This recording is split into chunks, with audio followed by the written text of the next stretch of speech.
There he When is. you're not using your microphones, cut them off so you're not getting. Oh, I see him.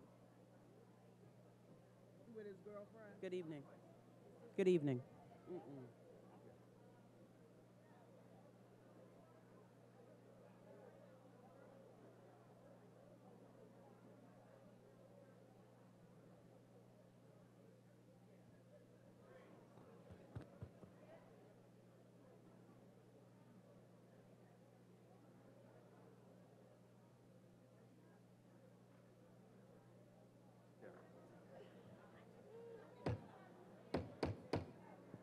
Good evening. This meeting is called to order.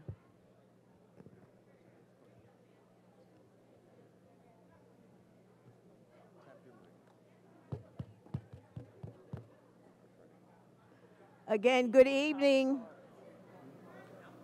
and welcome to the emergency meeting of the Board of Directors for Thursday, November.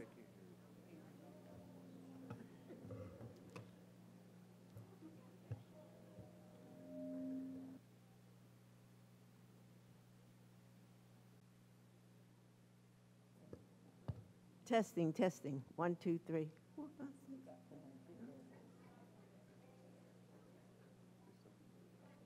Okay. Again, good evening. And welcome to the emergency meeting of the Board of Directors for Thursday, November the 2nd, 2022. This meeting is now called to order. I'm sorry. They got Thursday. Okay, Wednesday, November 2nd, 2022. Will we please stand and have a moment, salute the flag and have a moment of silence.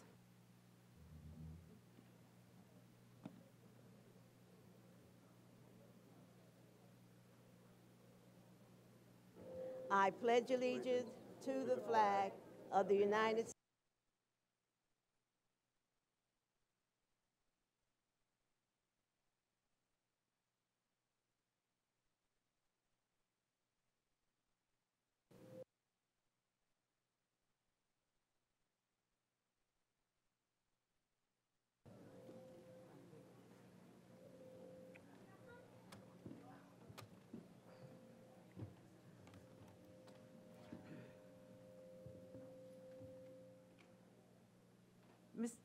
Mr. Butler, may I have a roll call, please? Yes, you may, Madam President. Mrs. Abney, Present. Ms. Perry, Present. Ms. Monroe Wissett, Present. Mrs. Peter Coey, Present. Ms. Woodfolk, Present. Mrs. Washington, Present. Mr. Fowler, excused, Ms. Crawley, Ms. Harris Johnson, Present. Dr. Winder, Present. Mr. Diorio is excused and on call. Mr. Butler, present. Thank you, Mr. Butler. And again, good evening to everyone. Thank you all for attending this emergency meeting, which was called because of what happened in the high school yesterday, November 1, 2022.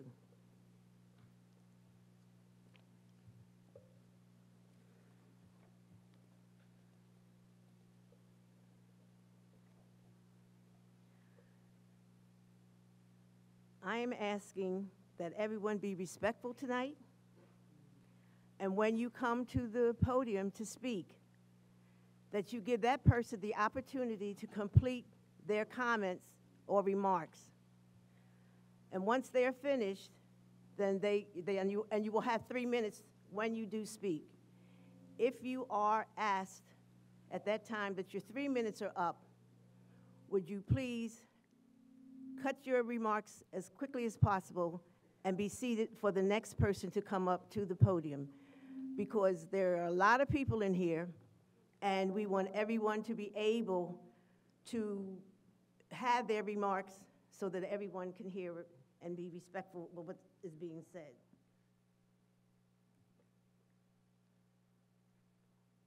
If there is anyone in here that is going to cause any type of a problem, that is going to be disrespectful, hollering, or anything like that, we're going to ask you to please remove yourself from the auditorium. We're all adults in here, and we should act accordingly. I know that you have concerns.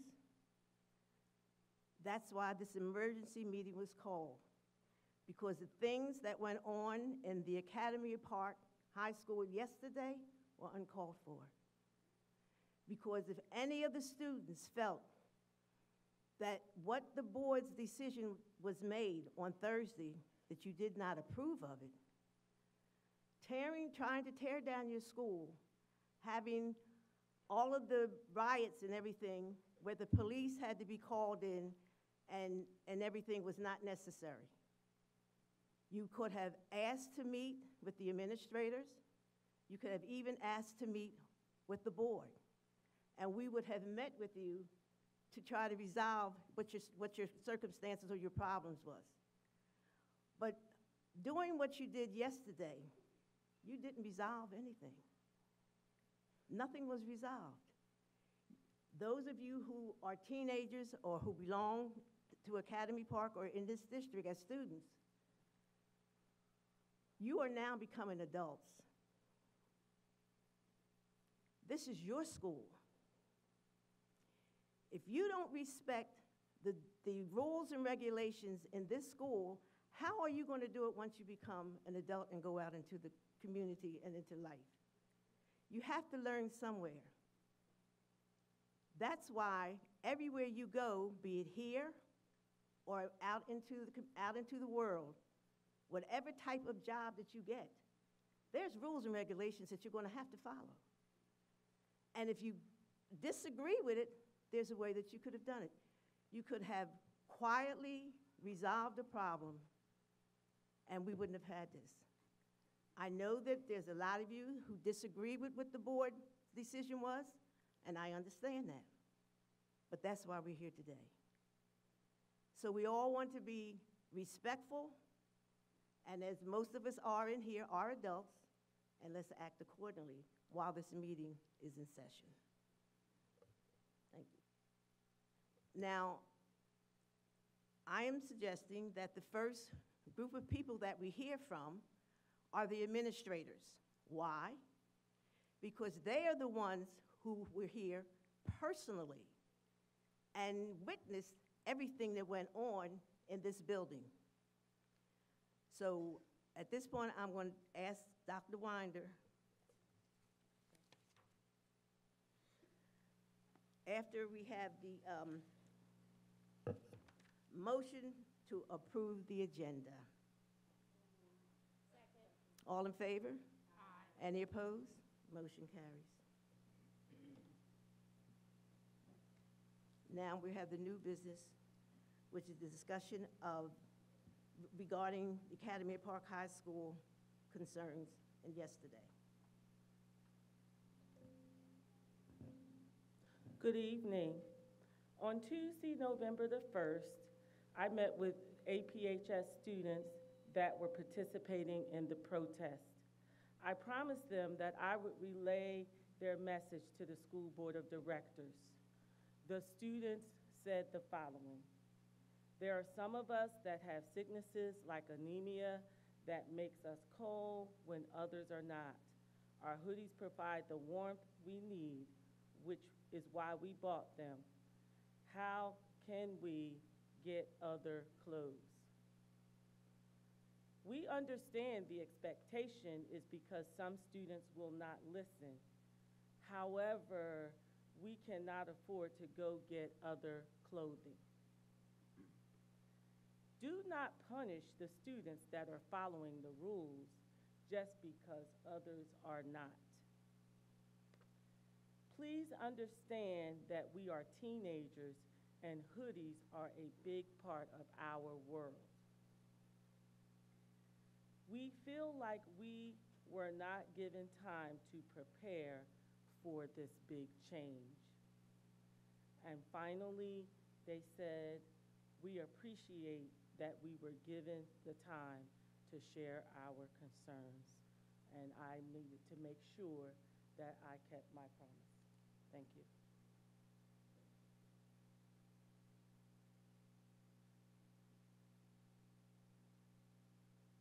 And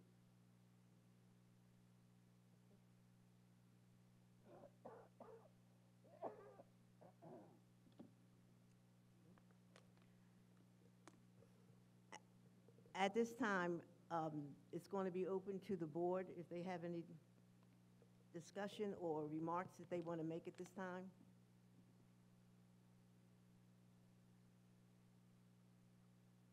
Madam President, are we able to wait and speak after the public?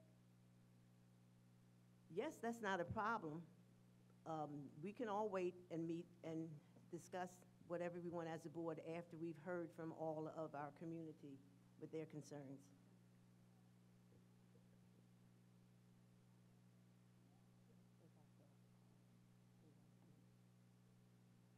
okay. And also, I want to, that our, Mr. Craig Butler will be the timekeeper for this meeting. And everyone that want to speak, would like to speak, would fill out a pink color or peach color card, which is in the back of the room, so that you can come up to the podium and make your remarks. Thank you.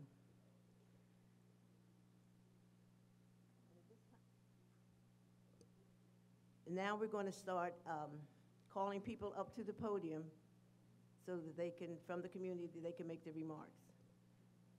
Please make sure that you tell us your full name and your address.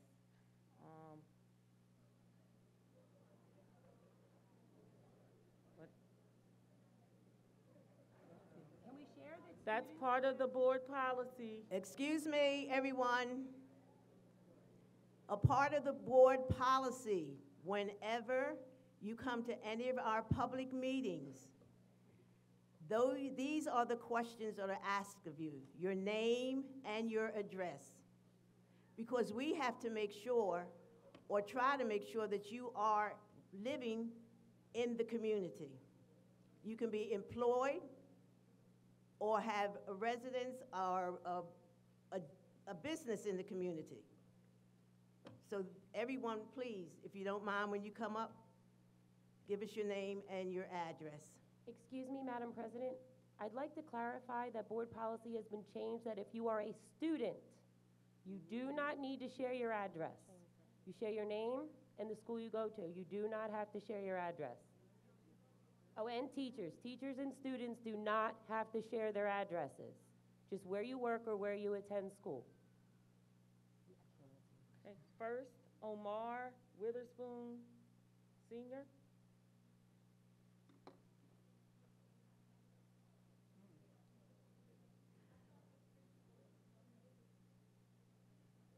Okay.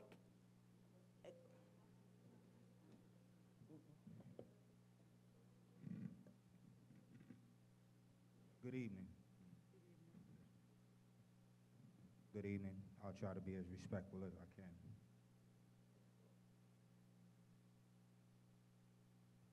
Y'all go with administration. First of all, administration didn't call my phone. My son called my phone. When I got the phone call from my son, I'm coming angry because my son is calling me from school, not administration calling saying we have a problem. It's my son. My son calls me to tell me that there's a teacher telling him he has to take this hoodie off. The teacher will remain nameless at this particular time. I'm talking to the teacher. I'm explaining to the teacher my son has a medical condition that requires him to wear long sleeves. They're now telling me, well, he has his hood over his head. I can tell you for a fact, my son is not disrespectful. My son does not walk around the school with the hood on his head, but yet they were insisting on him taking it off. Then they told me he was going to sit in the auditorium until someone came and got him. Oh yeah, I'm coming. So when I get to the school to come see my son and I want to see the guy who said something to me, you know what they did? They sent administrator, a young lady, going to remain nameless.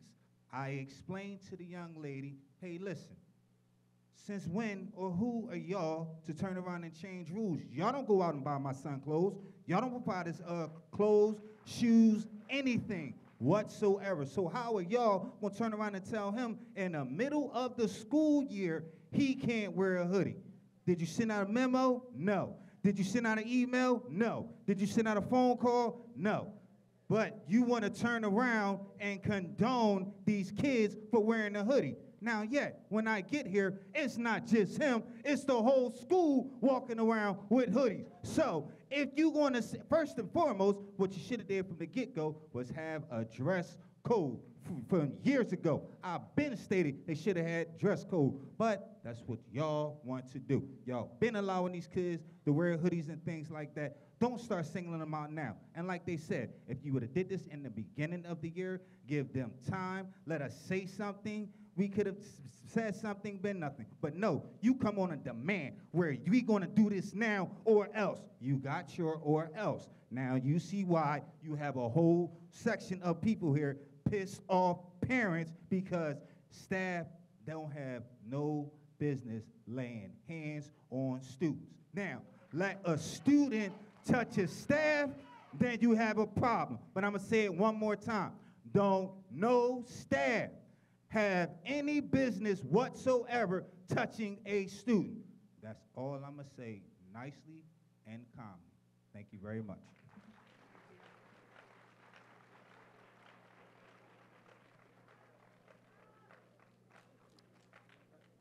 Layla Badri.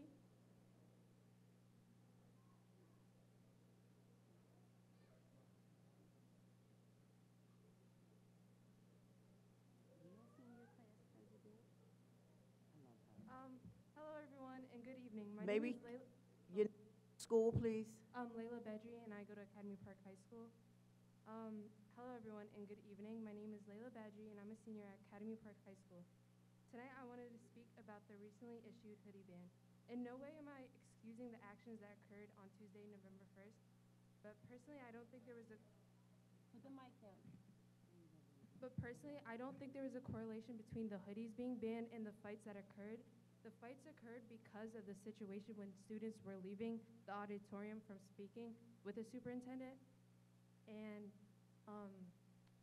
so I don't think the hoodies should be banned personally because even though there are some students that have their hood up, which obviously I don't agree with, they should be dealt with personally. You can pull them down to the auditorium and suspend them like we did last year, which actually worked and it was really effective. Or you can start like giving out fines, because if you start fining kids, they will take that seriously and their parents will take that serious. Just because some people don't listen doesn't mean it should be forced on all of us. But I do understand why the board is making that decision, but I feel like it should have been planned out and discussed a different way. That's all I have to say. Thank you.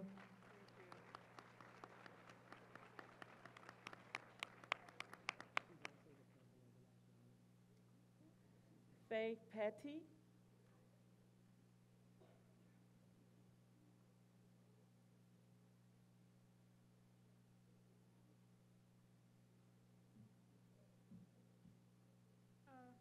Good morning. My name is Faye Petty. I'm a junior at Academy Park High School. Personally, I don't think that the majority should have been punished with the hoodie ban rule, solely because some of us use it for comfort, cultural reasons, or medical conditions.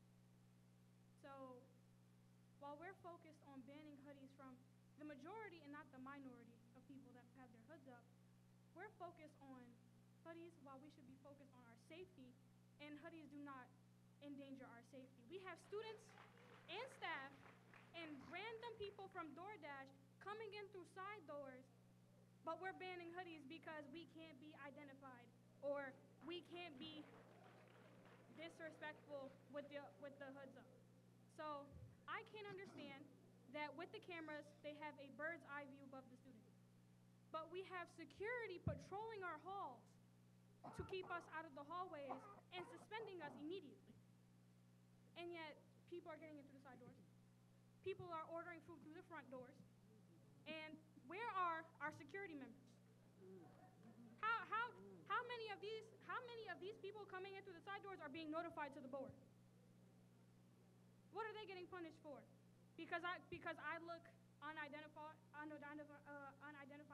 with my hood up. When we wear IDs, we sign in through the ID detector, and we have metal detectors coming in, and yet you ban our hoodies because it's for safety. But we've done nothing about these doors. We've done nothing about the fires being started in bathrooms. And we have done nothing about the dirt and trash and grime in our bathrooms and on our gym floors. One of my classmates has sat next to dried blood on the floor, and we ban hoodies. We have janitors that don't clean up the bathrooms. I'll come back the next day and there'll be period blood on the floor, and we're banning hoodies.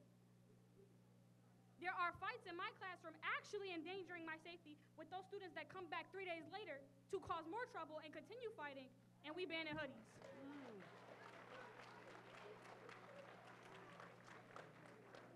My best friend is anemic, and there was a teacher that forced her to take her hoodie and her jacket off, and she could lose oxygen because she's anemic, and we're banning hoodies. It seems like we're more concerned with taking us out of the norm and forcing us to conform to stuff that you think is for our safety, and we're not focused on the comfort of our students being here. This could be a home away from home for abused students. Someone trying to escape what's going on outside in school, in our safety, and yet the comfort of our school is being taken away from us. So now it's not a home away from home, it's like a prison away from the prison.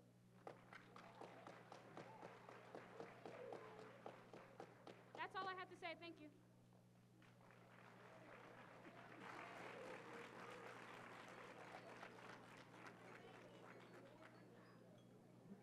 Isabella Soto.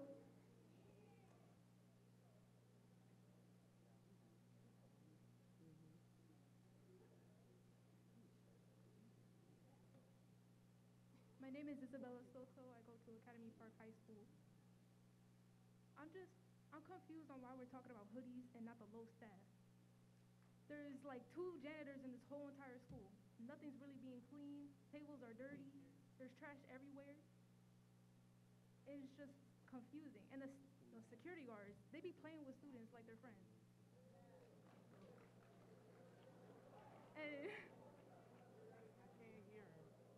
We can't hear you. Ladies and gentlemen, they be playing with. could you quiet your voices, please?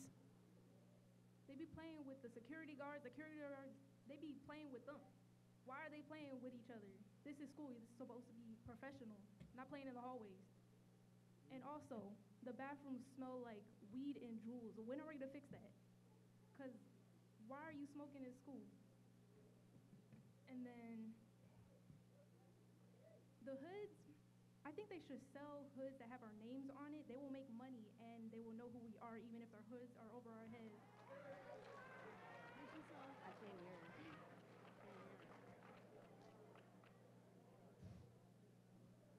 And we need more staff in the school for the students because some people, especially chemistry classes and biology, a lot of people don't have teachers. They're having Fs for nothing because they don't have a teacher because there's no staff. I feel like they should be more worried about that than the hoodies right now because a lot of students are not learning. And that's pretty much all I got to say.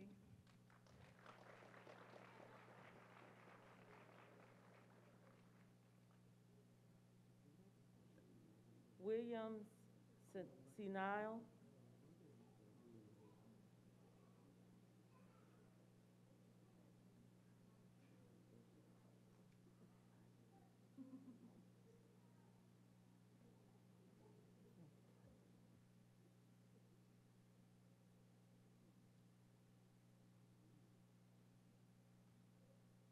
Good evening. Good evening. My name's William Senek. I'm a teacher here at Academy Park.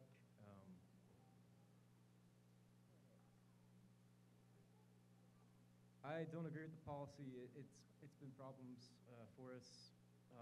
Everyone here can agree that that our main problems stem from staffing and not even enough people in the school.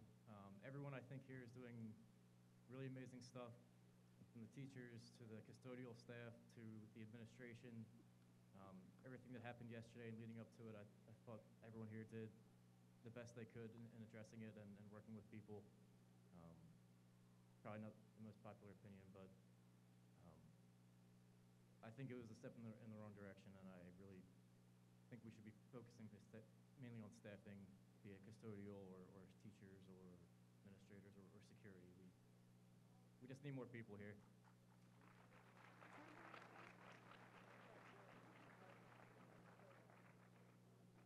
Patrick McGowan.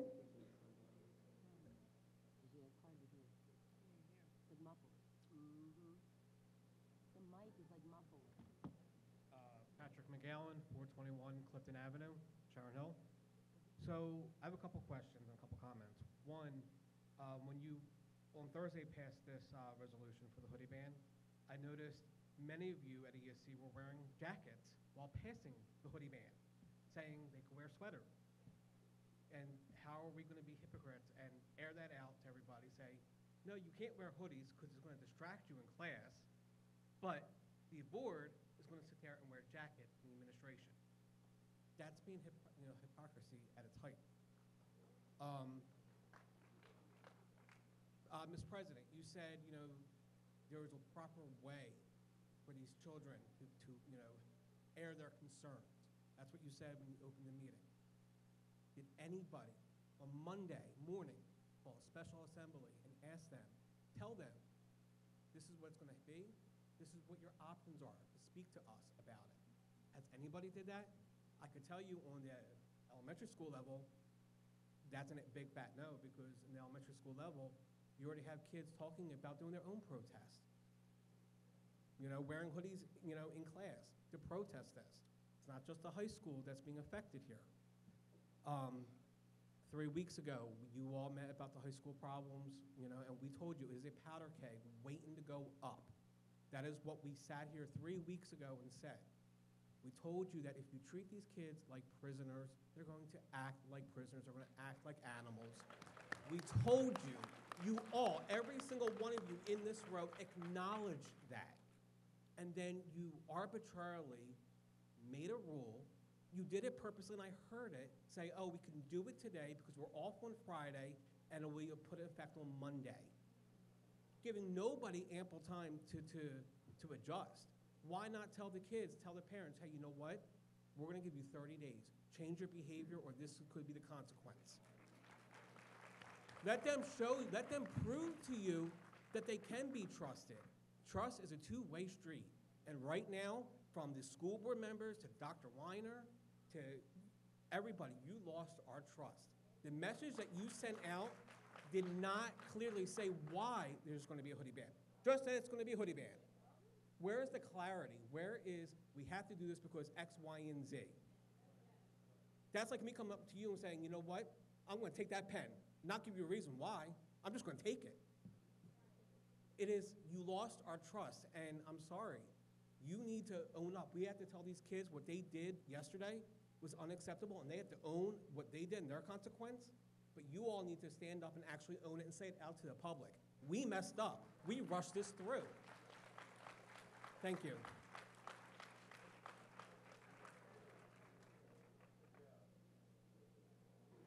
Michelle McGowan.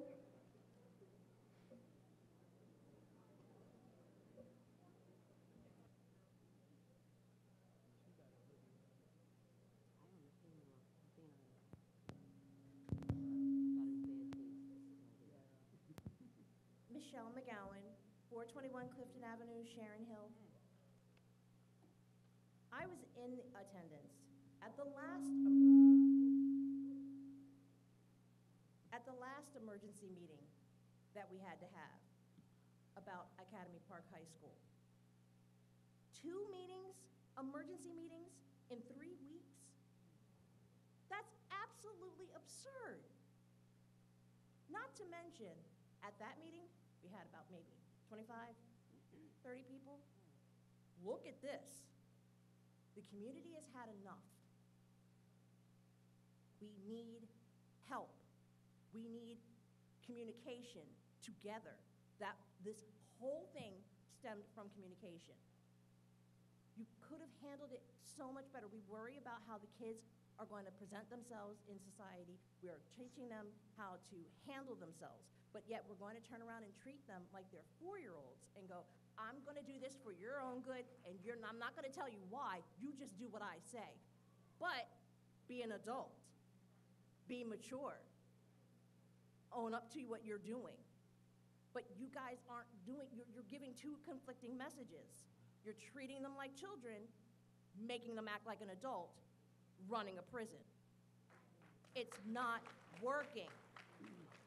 The way to ensure safety is not to come up with an arbitrary rule. It's an overhead camera. For the love of God, I can do this or I can do this. It doesn't matter. It's a hoodie. It's a piece of cloth. Stop worrying about what's on my body, what's in my head. I need education. I need to make sure I'm safe. That's what the important conversation needs to happen. We still don't have enough teachers. Until we have enough teachers, until we have enough staff to safely patrol the hallways, we shouldn't be even considering worrying about what the kids are wearing. I don't care if they come in their pajamas, at least they're here. Let's focus on what's important. We got fires, and I didn't hear about a fire. I never heard anything about a fire. I can hear about all these stupid little communications here and there about this little event happening here and this little event happening there. Where is the communication to parents like safety concerns? Your school is on fire. Are you crazy? You guys let out all those kids, didn't say not one word to a parent that your kid was on their way home. You have kids that could have been walking into the elementary schools, and we had no notice that those kids were out and on the loose. They were heading down, so we heard they were heading down to Wawa. I heard that through Facebook. Facebook is not the school district. Facebook shouldn't be giving my information. The school district should.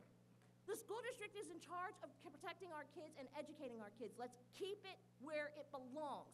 We need our communication to come from you guys. We need you guys to work with the students. You need the students to have trust in you.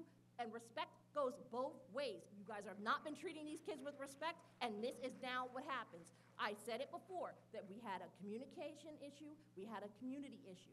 I said that this school looks like a prison now. It doesn't look, it looks like a prison here, and now it's now going to be a prison here.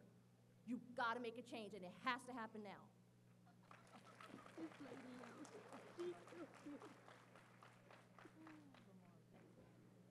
Jesse Preisendorfer.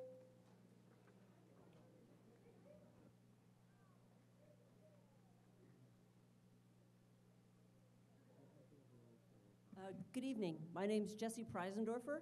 I'm a teacher here at Academy Park, and I'm also the vice president of the Teachers Union. And on behalf of the Teachers Union, I want to thank you all for being here tonight. I'm here to, teachers aren't safe here. We're not safe. Our support staff is not safe. Our students are not safe. The main problem is that we still have 10 classrooms that don't have teachers in them, which means on any given day, 461 kids walk into a room with a sub.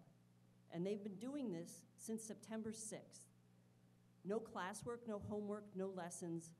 They walk in and they know there's a sub. Some of them have 2 or 3 a day. We've talked to the board about this, we've talked to admin about this, we've talked to liaison about this, and now I'm here to talk to the board about this. The kids that come to class, it's an extra study hall for them, so they do work, that's fine. It's the kids that don't come to class, they wander the halls. If it's third block, they go to lunch. They go to the stairwells, and they make TikToks, and they smoke, and they go to the bathrooms, and they light fires, and they fight, and they fight, and they fight. There's so many fights. Last couple weeks ago, we heard that there was at least one a day here. The kids are afraid to use the bathrooms here because they never know who's going to be hanging out in the bathrooms. So they use the nurse's office, which gets crowded. And I'm going to tell you that when you see a fight, it's traumatizing. It's traumatizing for the staff, and it's traumatizing for the kids. There's trauma on trauma on trauma here. Yesterday, there was a riot. If you were here, you're traumatized. If you were a kid that was here, I can't even imagine. And today what we did, we were told without any planning, come up with a full block of class for throwing these kids back on a Zoom, which they just got off of, again, traumatizing for them. We didn't talk to them about what happened. Nobody talked to us about what happened. We love our students. We love our students. And when I was practicing this at home, I got choked up. No, never doubt that the teachers in this building who show up here every day love your kids. We love them so much that we come here every day. And we're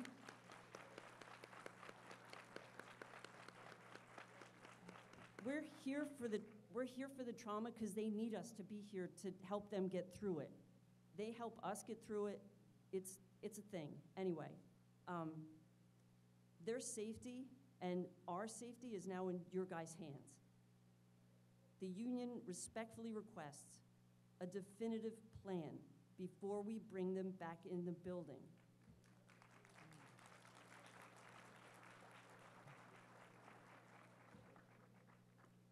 Never doubt, whatever anybody says, we adore your kids.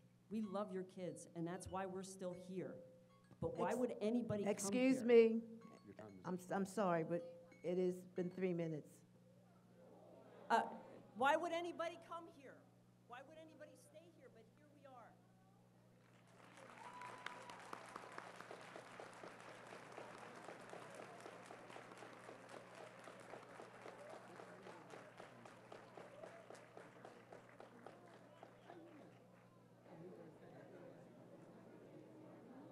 Matthew Bing.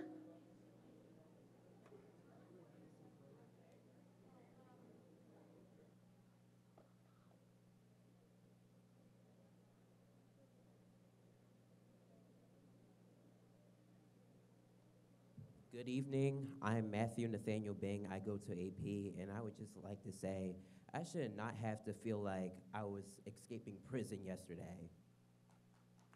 I should feel like a student who's ready to learn. And my friend, he got punched in the face by a cop yesterday and was pushed against the locker just for trying to leave. But it was by, I'm not going to say whose name, but it was by him who demanded us to leave the building, and we got people being arrested just for leaving the building, which is extremely absurd because we're just trying to follow the rules and everything like you guys say. And it's hard to do that when you guys are telling us, oh, we gotta stay inside, oh, but we have to leave, but it's a lockdown. No one's supposed to know what we're doing, and it feels like you guys set us up, like you guys were telling us to just go outside and lure us near the cops so we can just be arrested. I mean, this is real life. Someone could have got killed yesterday. And we need to focus on that instead of focusing about hoodies and starting clubs and focus on getting more teachers. There's lots of teachers that care and everything, and you guys are like chasing them away. Like teachers actually care. And the fact that you guys are like focused on kids because they have a hoodie on and everything, that should be your last priority. The first priority should be focusing about our education, because the thing is, how I see it, is that adults are so busy blaming the kids that they don't even see and look in the mirror. And if you want to make change, it starts with you. You guys have to hold out your end of the deal, just like we did. It's not fair to us that we got to step outside of school and be arrested and tased and treated like wild animals. And you guys set us up to be the villain, and then we have no other choice but to be the villain, because you guys are over here sending us out here to get arrested and everything. Y'all could have at least said y'all have an hour to clear out before the cops come, or something like that. There was a better way y'all could have handled the situation. It did not have to go the way it did. I have friends over here and people I know that were just doing nothing that got arrested. And we have cops over here beating on girls and everything, manhandling kids, just because of a protest, like over hoodies. And the students are wrong too, because all of this over a hoodie, like come on now, come on people, we gotta be better than this. Over a hoodie, is it really worth your life? Over a hoodie. I'm not gonna lie. When I stepped outside, it felt like the hate you give in George Floyd all over again. It was very traumatizing.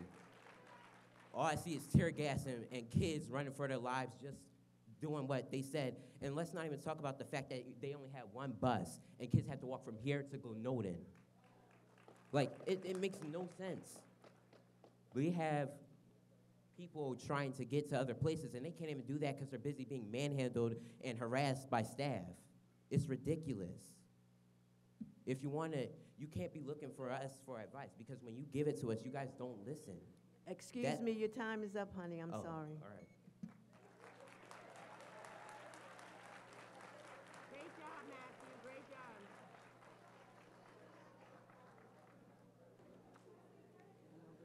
Keisha Topeka.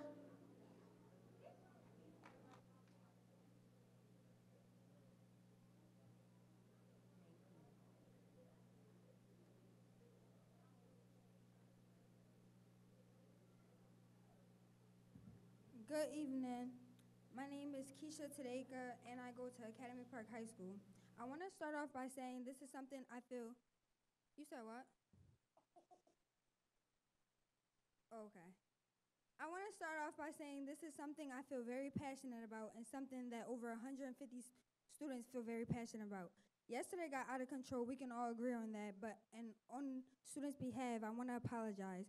But what we can't agree on is how it feels like others are trying to pin and blame it on students. I'm seeing media tweets and adults that don't even go to our school talking about how they could never let that be their kids. Let what be their kids? These kids are expressing their true selves, and high school is supposed to be a place where we can express our true selves. Besides from the fact that the building is literally freezing cold, high school is supposed to be somewhere where we feel like we can express our true selves, and our true selves is through our clothing and how we act. And y'all don't even let us do that. Y'all throw around rules, and rules that don't have rules that don't have our interest in mind, just because y'all feel like it. This rule does not have student interest at heart, and y'all don't care about our opinions. I have pictures and videos of students being treated like prisoners and dogs. They had the nerve to call up cops and police dogs. There were security guards pushing and shoving kids when they didn't even do anything. Which brings us to our second problem, rough security. No students yesterday had any types of weapons whatsoever. We had hopes for peaceful protests, and it escalated when we weren't being heard. We were being shut up, and they were giving us solutions that they thought was the answer. I had somebody tell me to just wear a turtleneck. Why am I waking up in the morning and putting on a turtleneck because you feel like I can't wear a hoodie to school? That's not fair. And over 100 of us are being let out of this. Look at all these people in here. This is how it was packed yesterday, and y'all told us to get up and leave. Why did y'all think we was gonna form a line and go back to class? Look at all these people. We was not gonna go back to class. That's it. Thank you.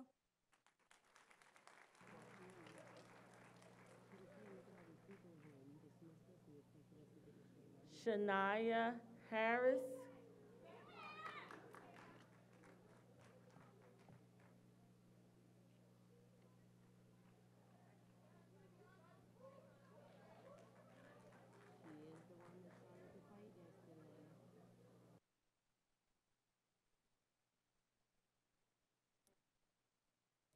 Hi, I would like to start off with an apology to every... Would you state your name and school, please? All right, thank you. I'm sorry, my name is Shania Harris. I am a student at Academy Park High School. I would like to start off with an apology to every staff member, every student that got hurt, all the property damage. That was absolutely unreasonable. And as much as I'm upset with the amount of police, every police officer that took the time out of their day to come do what they did. Now, I have a little list. There are so many bigger things we need to focus on. We are short-staffed. Our teachers are overworked. They don't have time for lesson plans. They don't have time to grade efficiently. They don't have time to themselves. They have families, lives, things that they want to do. I don't feel safe because why did some person come through the side door? That shouldn't have happened whatsoever. As earlier stated, I have gym in the morning, where we have to sit on the gym floor, and I sat next to a pile of dirt and some dried blood. I don't think that that's appropriate for me to have to deal with at 7:35 in the morning, let alone at any point in the day. That's not safe on a hygiene level. The bathrooms are hideous. I don't even use them. I'd rather damage my bladder than put myself in that danger of whatever's in those bathrooms. Also, we do have like food waste. We could be focusing on that too. Like, I'm pretty sure we do waste a lot of food. There's a lot of food that goes in the trash cans. A lot of the blame is getting put on students, which we did damage a lot of property, a lot happened, and I understand that. But this could have been prevented with some proper communication and some sort of concern for how students feel. My wardrobe is like maybe 35% hoodies. I own 2 sweaters. I have hoodies from AP that I can no longer wear due to this rule that people formed, which this rule doesn't even affect these people who formed this rule. And that very much upsets me. I don't like that at all. I don't remember your name, but I did speak with you. Yes, and you were wonderful to speak to, and I appreciate you for your time. I'm glad you gave me the time of day, and I'm sorry for the disrespect that you received. A lot of students are upset because it's making it seem like we're dangerous. I understand that that's not what you guys mean, but you hear a lot of stories about black folk walking down the street in hoodies, and they're getting profiled, and they're getting hurt as a result. That's how it feels. I understand that's not how it's meant, but that's how it feels. And that doesn't feel nice as a 16-year-old. I haven't even got to live yet. I don't have no kind of record, but that's how you guys are making us feel. I do understand staff with the cameras and everything, but as earlier stated, I can't just put my head down. I don't need a hood to hide my identity at all. We have IDs to enter the school, yet teachers somehow don't know who's in their classrooms. We somehow don't know who's in the hallways. That doesn't make sense at all. Like, there are people who wear their face masks and stuff like that that hides their face, but it's different for comfortability. So I realize I've run out of time. I also hope that each and every one of you only has 3 minutes to talk like the rest of us. Have a good day.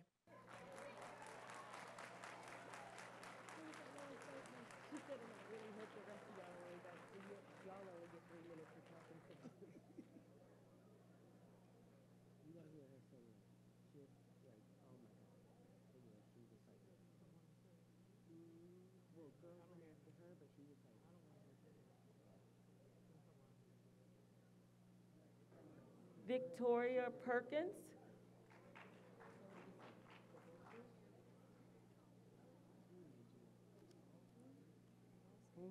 What's the first name?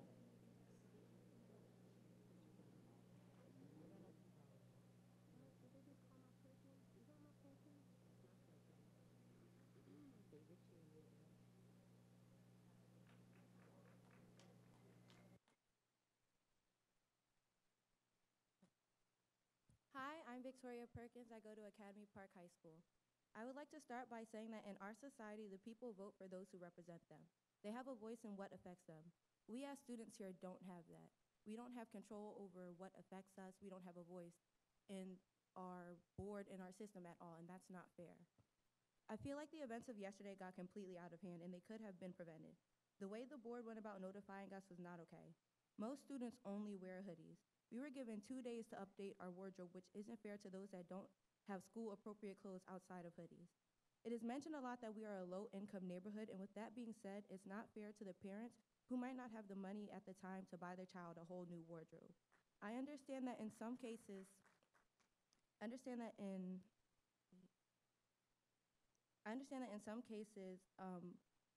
hoodies can be considered a distraction, they can be considered a safety issue, but we have more important issues, such as the fire that was set in the bathroom, not once, but twice. The first fire was set before the ban went in place. That could have been stopped before the fire. We could have talked about that. I feel like a lot of time has been spent in class talking about the hoodie ban instead of teaching. More students are in the halls after the ban than before the ban. So if the ban was to stop the distractions, it only caused more, and it didn't do what it was supposed to do.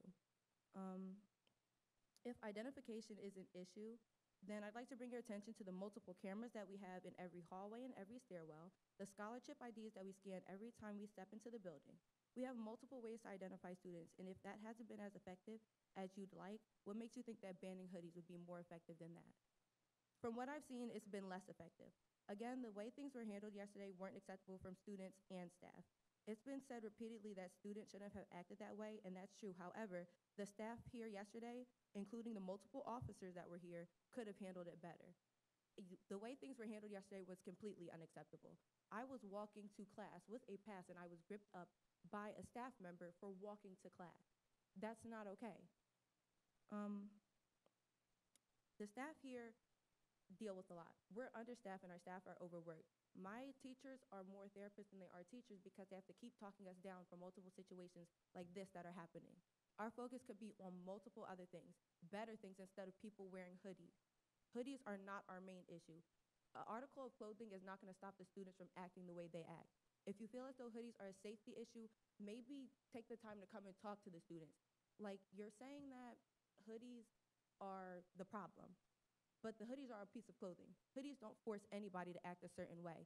If you feel like the behavior is an issue, you need to address the behavior, not the clothing. Thank you.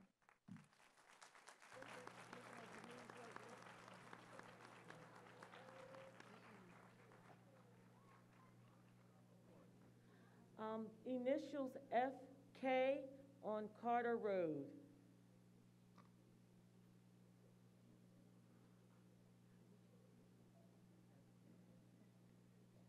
Anybody?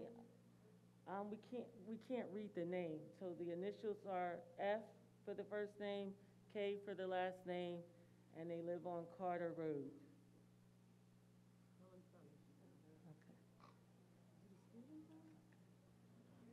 Thank you. If you're a student, don't say your address.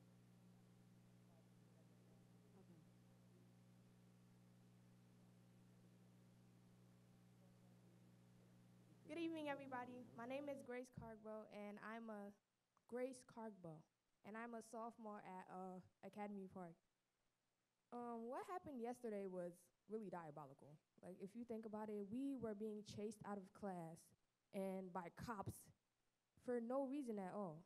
Me and my friends were going home because they told us that we could not stay on the property because if we stayed on the property, then we would be thrown out. We're going home and we're being followed by cops for no reason at all. We're already out of the school premises. There should be no reason that we're being followed. I saw students getting thrown down, getting pushed on lockers. They were being beaten. They were being kicked by security guards. Now, I'm not saying that what happened was valid, but in a way it was, because students should not be able to feel like they should be protesting in order to wear a piece of clothing.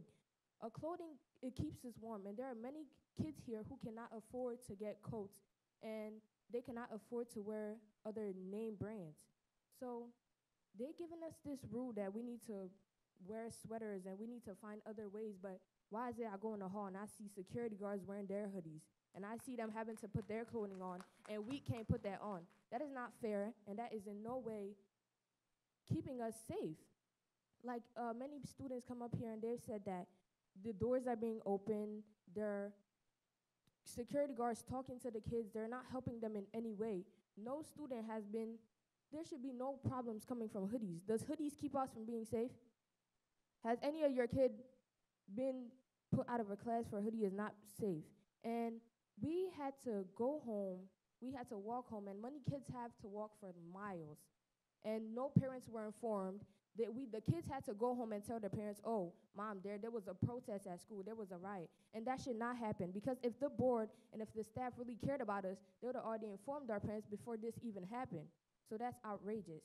And second, there should be no reason that we're in class. Some kids were taking their tests, some kids were getting ready for anything, and we're taking out of class and saying, oh, you guys have to be put out because there's a riot for hoodies.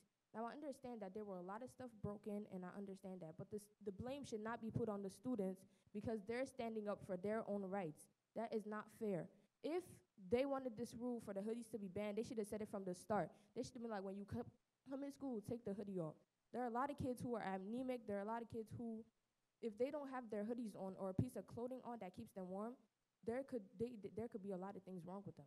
And that's not fair that we as students have to take our clothing off just because the board feels like it's a problem to our safety. That's not fair. And that's all I have to say. Thank you. Bye.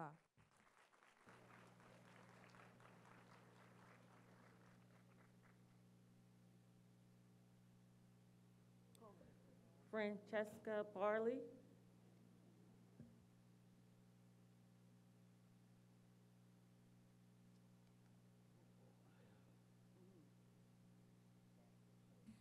Hi, everybody. Francesca Barley, 418 Lafayette Ave in Collingdale.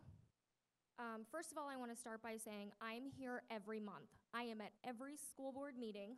You have seen me here every month. I even actually ran for the open school board seat, which y'all didn't appoint me to. But I just don't sit up here and complain every month. I give you suggestions on things that you should do and things that would help the staff and the students. However, every month I get up and my complaints, my suggestions, they fall on deaf ears. At a special school board meeting last month, Mr. Vogt told you what he needed to help Academy Park. He said he needed counselors. He said, most of all, I need 4 security guards. That is what he asked you for. He has been asking you for this for a long time. So, of all of the things that he said, you all interpreted that as, let me ban a hoodie. So, let's ban hoodies, hats, and cell phones. That's what you said. So, as you said this last week in the meeting, as I was sitting there, I saw the fear come over the administrators' faces because they knew they could not accomplish this, but yet they wanted to appease you all. So they said, sure, we could do it. Knowing that they were already overworked, didn't have the staff to do any of this, to impose any of this, you still passed it anyway. So you banned hoodies. You didn't do any research. Did you go to other schools and ask where the research was if hoodies decrease discipline? Did you find out from other school districts if this is really a thing? I asked for that research in an email and I got nothing back. The only email I got back was from Dr. Winder. Thank you for responding to my email, by the way. So, the 8 of you decided that this, and I say 8 because Miss Perry over there was the only one that voted no on the hoodie ban. Thank you, Miss Perry. And now the kids legitimately think that the white teachers and the staff were behind this ban. They were not. It was these people up here that banned these hoodies. 8 people, okay? It was not Mr. Vogt. It was not Mr. Hooven. It was not your secretaries. It was these people. Okay? So next you want to come for their cell phones. Did you tell everybody this? Right. So they disclosed nothing to the public. Now you want to take cell phones from everybody. When I got up and spoke last week on Thursday that this is a 100% safety issue. And nothing exemplifies this more than what happened yesterday. Because we had no clue where our kids were, that they were safe. The only way that we knew they were safe is if they texted us and told us they were safe. I spoke on Thursday that you are punishing the masses for the few. Deal with the few. Deal with the 10% that is screwing things up. In conclusion, I understand I'm almost at my time, but in conclusion, your decisions are not in the best interest of this community, these kids, and I think that you need to take responsibility, admit here tonight that it was your fault. And bottom line, apologize to the staff. I want an apology to the staff of this people that were on the front lines. You need to apologize to them. Thank you.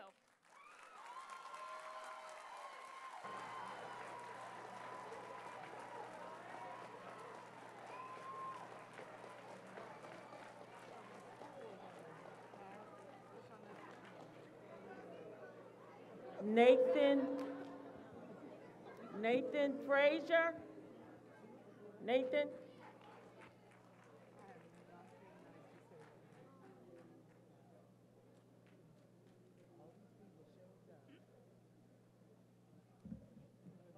Good evening. My name is Nathan Frazier. I'm a junior here at Academy Park High School.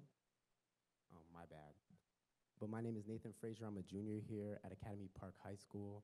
I was a part of the protest yesterday, and I did not participate in the riot, and I would like to apologize to Dr. Winder for, what happened yesterday after you took the time out of your day to come hear us out on our opinions, and it just turned into absolute pandemonium.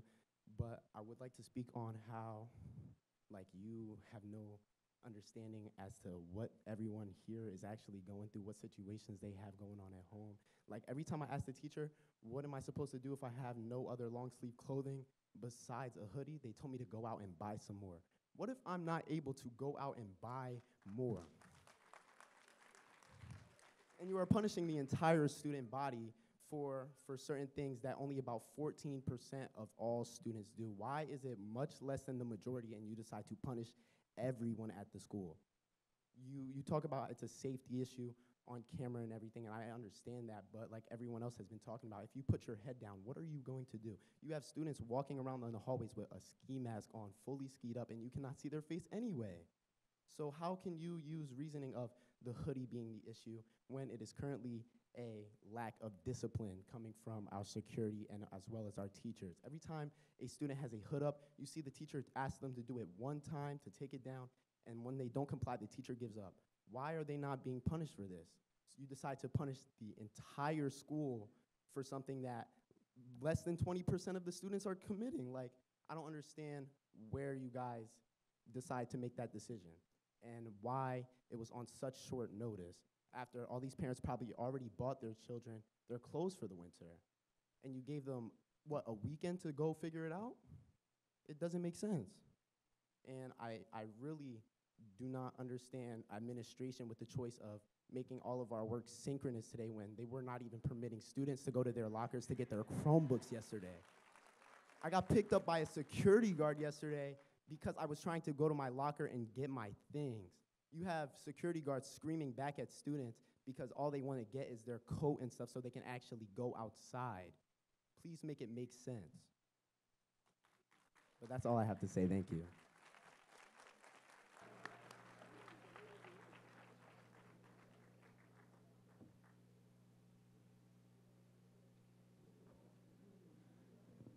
Bestman Jadu.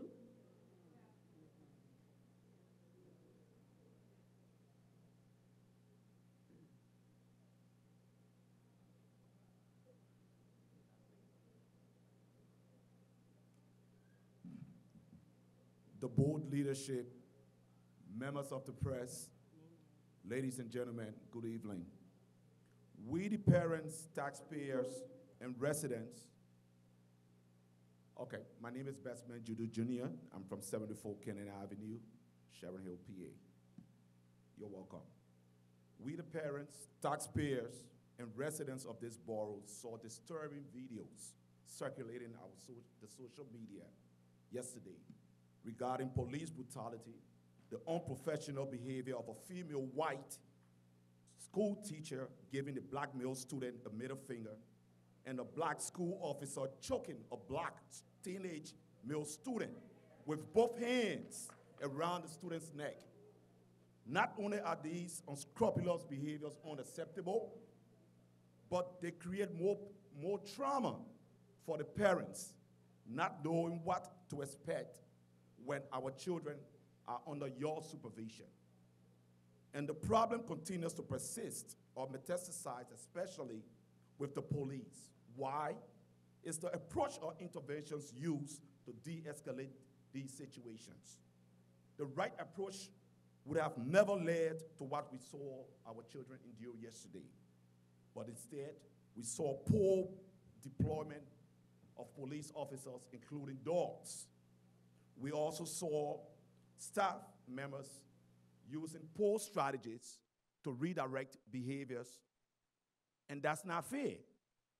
Therefore, to prevent the reoccurrence of such issue, I would recommend, 1, the school suspends or fire with immediate effect the black school security officer seen on video choking a black teenage boy with hands around his neck.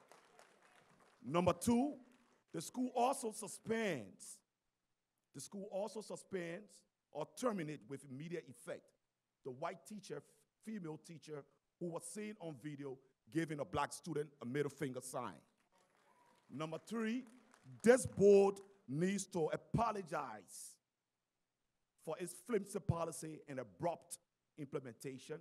And lastly, maybe the Sharon Hill Borough leadership needs to think about dissolving this police department and contracting police officers for neighboring districts or boroughs.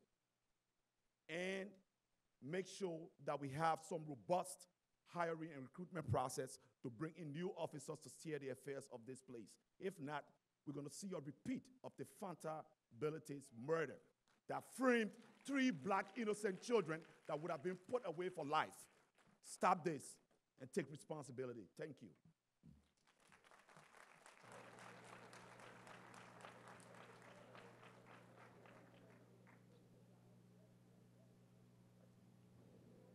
Jacqueline on Calcon Drive.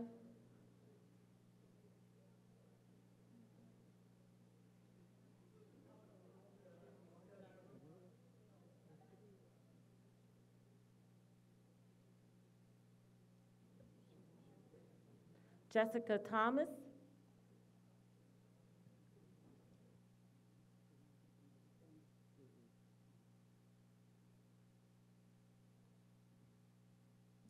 Good evening. I'll try to be brief. Mine is written, but I'm trying to take stuff out that's been said. Jessica Thomas. You hear me? Okay. All right. The events that took place this week are indicative of a larger problem than hoodies.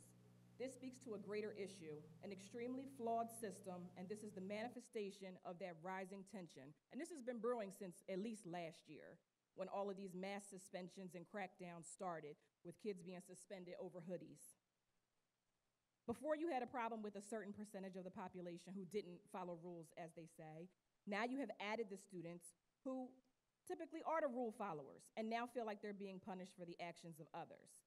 You cannot allow a small portion of your population to control everything.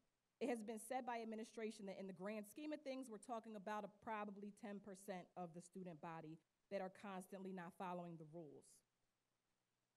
These kids are driving the entire climate of the building, and we are changing entire school policies because of their frustration with this small group of students. There needs to be an entire mindset shift from the decision makers. The only ideas that come from these types of settings are to punish more, create more severe punishment, and now they're pushing back. I'll give an example of a mindset shift. In regards to students being in the hallways, rather than saying, how should we punish the students who cut class, you need to ask different questions. More productive questions would be, why is it that students don't want to be in class? Why are some students not engaging with the curriculum or the instruction? How can we make learning more stimulating? And is it too demanding to expect students to sit through these 90-minute blocks? College classes are not even that long. Other things to consider.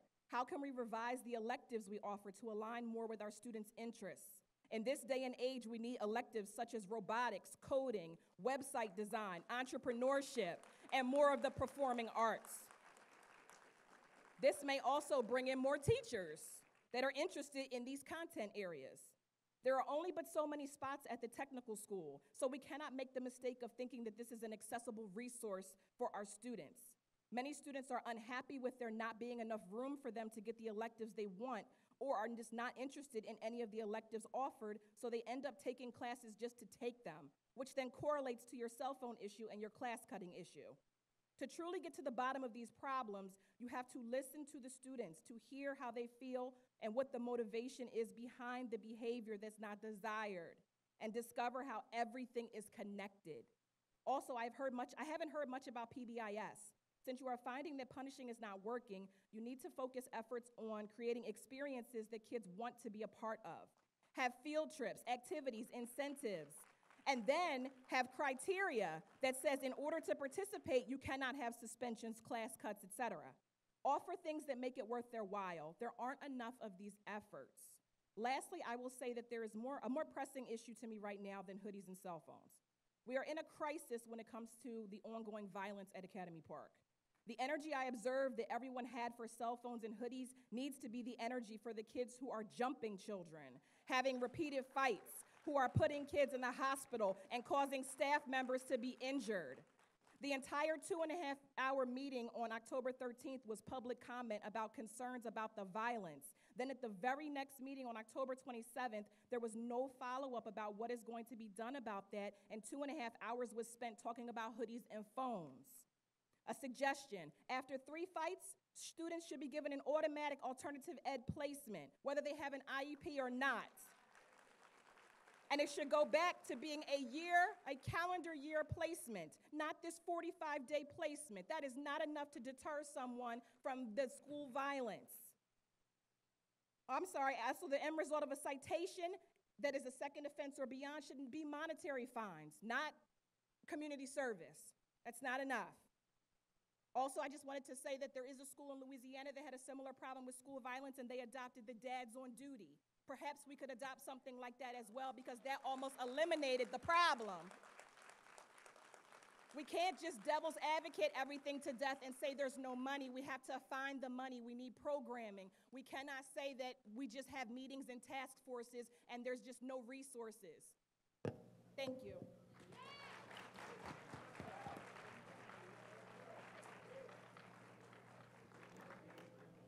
Christine Torres.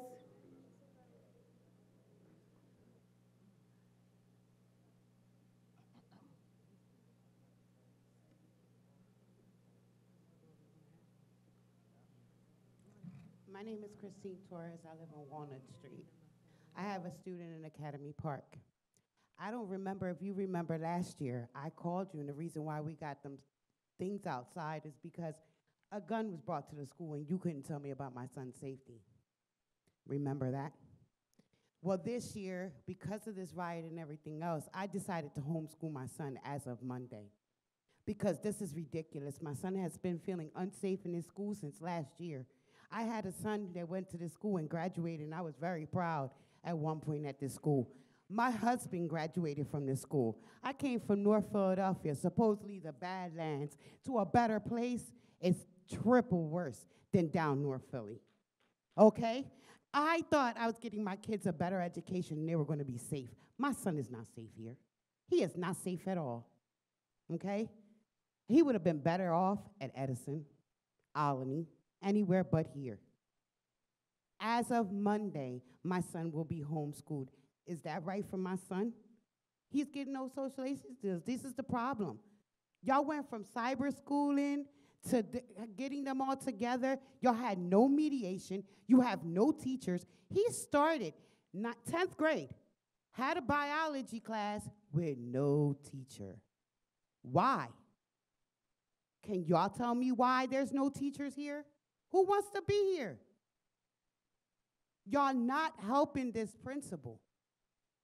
He's asking for security. He's asking for more teachers. I keep hearing the excuse of, oh, we're going to get teachers, we're hiring now. You got 10 classrooms empty. I work at LabCorp. I take care of people all day long, okay? I have to worry about my son every day. I have his cell phone location just to be sure he's in school. My kid has his phone. I think it's unsafe to take phones from kids. Y'all guys are crazy, because how am I supposed to know where my son was if he didn't call me? He got pushed for he's telling the cop he's trying to go in the street. There's a crowd full of kids in front of him. They're pushing him into the street. He's one of the kids that's following directions, and he still gets pushed. This is out of control. When are y'all going to step up? Hoodies. Who cares about a hoodie? I wear hoodies all the time. That's half my wardrobe with my kids. That's their life. Y'all not worried about, oh, these guns coming into the school. Y'all not worried about them coming through the side doors that I've been telling you they got 27 entrances into the school. Why? Why? There's not an alarm on one. Not an alarm, not a lock, Not a nothing. They could come in through the front door and have something on the side door. But nobody's realizing that. That's why my son feels unsafe. 27 entrances into school. I think y'all need to think about that.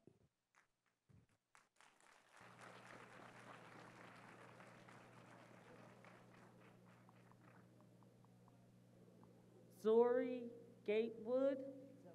Zoe Gatewood.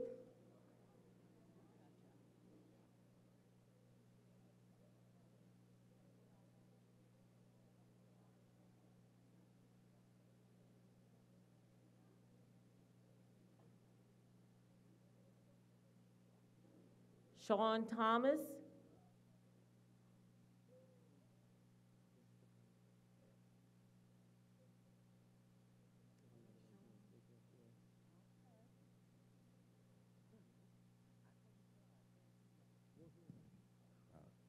Good evening, everyone. I actually was sitting over there saying to myself that I wasn't going to come up here. I'm Sean, I'm from Fullcroft. It's been a lot of yelling and, we just my address, Fullcroft, Ravenwood. I'm sorry, I don't want no trouble. Swear for the Lord, I don't want no trouble. But it's been a lot of adult stuff going on, with the yelling back and forth, and we just want to tell y'all how y'all did wrong and everything like that. So I was kind of going to do that too, but I'm going to switch my pitch up a little bit, and I want to talk to the students because I don't want to take nothing off y'all. I want to put something in y'all head. I want to give y'all a thought, you heard me? Give y'all some education. So we're going to do it like this. First, I'm going to apologize to y'all for my generation and the generations before me who didn't clean up this mess, so y'all wouldn't have to deal with it. All right? Because the onus was on us. We were supposed to clean it up, so you didn't have to worry about a road cop coming to beat you upside the head because we took care of that. All right? But we didn't take care of that.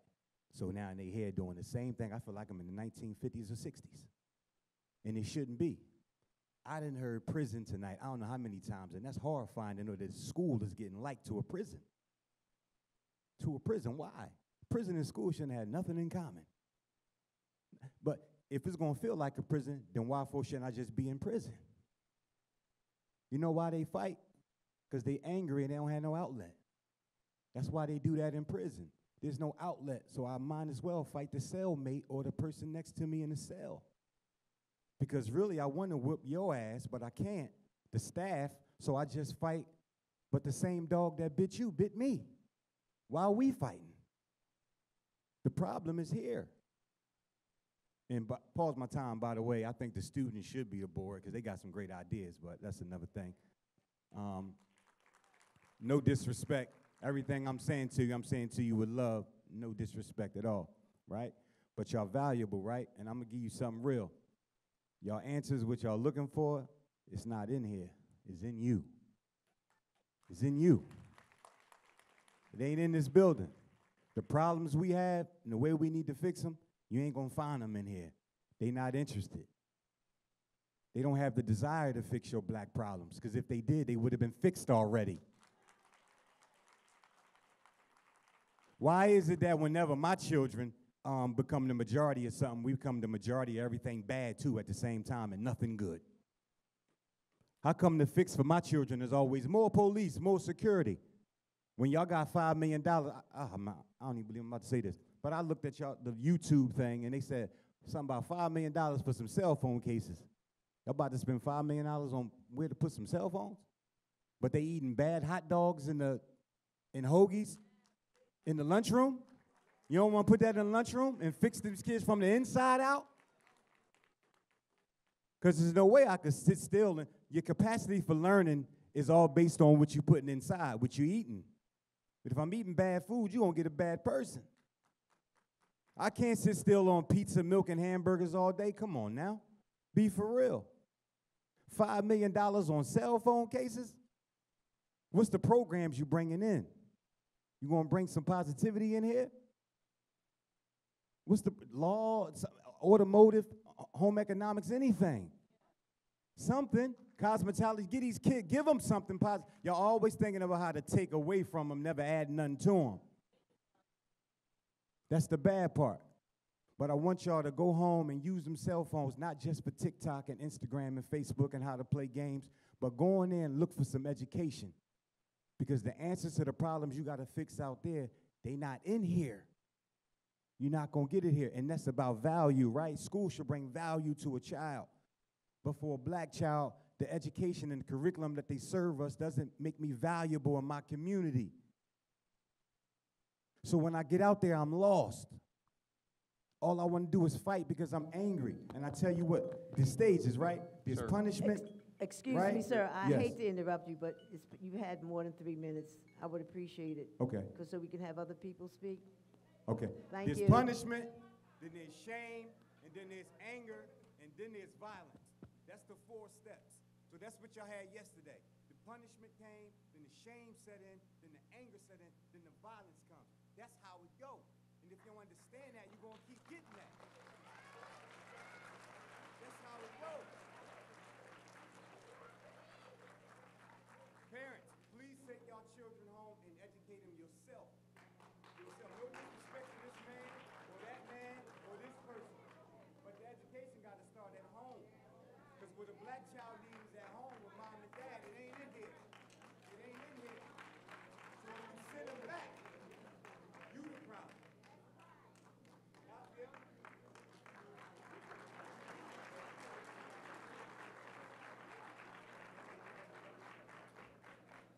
Nairi Charles.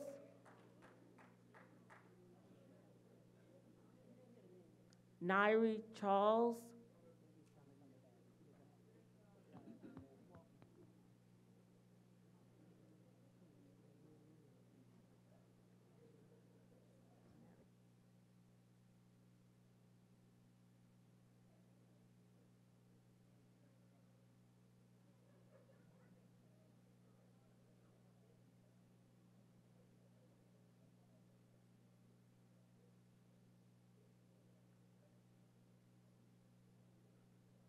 Can y'all hear me? All right, cool. Good evening to the board, to the staff, to the students. My name is Nairi Charles, and my residence is Westmont Drive. First and foremost, I have to say to the students, I respect that you decided to protest. We've seen what's been going on in the world for the past couple of years, even during the lockdowns, and how people had to stand up for themselves. So I respect y'all for that, for deciding to stand up against something that was a personal infraction against yourselves, where they didn't consider y'all at all, and you stood up against that. Granted, y'all took it too far, so y'all have to hold yourselves accountable for that as well. So for everybody who's apologized to to teachers and staff and everybody, I respect y'all for that as well. But hold your peers responsible for those who won't apologize, for those who thought it was the right thing, because that's wrong. However, Dr. King himself said, riots are the language of the unheard. So what is being unheard here? Hoodies aren't just clothes for these kids. These kids had to stay inside for 2 years. Hoodies became part of who they were, who they are. It's not just a piece of clothing. But those things weren't taken into consideration with this rule. And I'm not going to keep repeating what everybody said as far as not giving them time to do this and so forth and so on. But when we talk about the teacher shortage, how is it that you have a teacher shortage? There should be a job fair for teachers every week for here. It should be ongoing. From what I understand, you guys have, if I'm not mistaken, you guys have a trip planned to Florida for power school training. Power school trip? And you mean to tell me that we having staffing problems here with security and teachers? The math not mathing. So then when you expect kids to be able to make calculus out of these weird decisions that y'all made, it's impossible. You set them up for failure. You absolutely were the catalyst for this destruction, for the unsafety, then as a parent, I got 4 or 5 robo messages about early dismissal. And as every parent in here, none of us were contacted to let us know that our kids could possibly be arrested, possibly be harmed by either students, staff, or police. That is ridiculous. Even today, I did not get a single direct notification of what happened yesterday. Did any of you other parents? That is irresponsible and unacceptable. As the adults, as the board, you have to set the example for these kids. If y'all don't have it together, how y'all gonna expect them to? Thank you.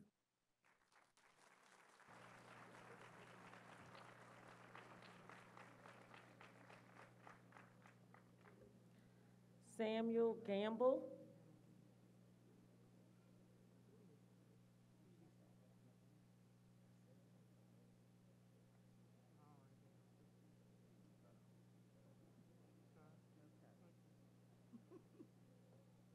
Hi, my name's Samuel Gamble. I'm a senior at APHS.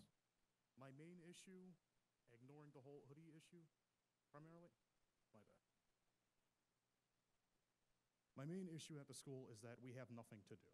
Touching on the whole prison part, basically, there's nothing here for us to do besides just go home and do basically nothing. For example, all of us here are complaining that our voices aren't being heard or anything. If you guys want to say something or do something, go to student council. Every single one of us has one. Please show up. Even if you can't show up, please mention it to one of us. Say something so we can hear you. And also to touch on that, on student council, we need stuff that we can actually do something. Because every single day we sit there and talk stuff and we don't get anything done. We do have ideas, but whenever we get them all set up, they don't get done until probably maybe 2 months, maybe longer. Also, for some of the teachers, thanks for sticking around. I know that sometimes we aren't really the nicest of people, but thanks for showing up every single day.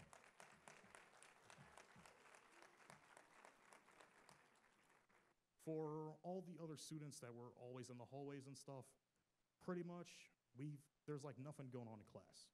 For example, my bad, that's not my words here.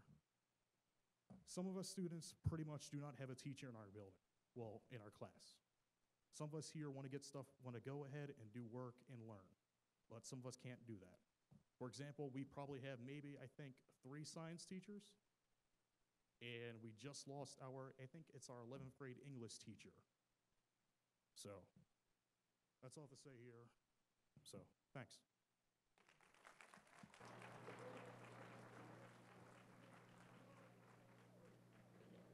Raymond Baldwin. Raymond Baldwin.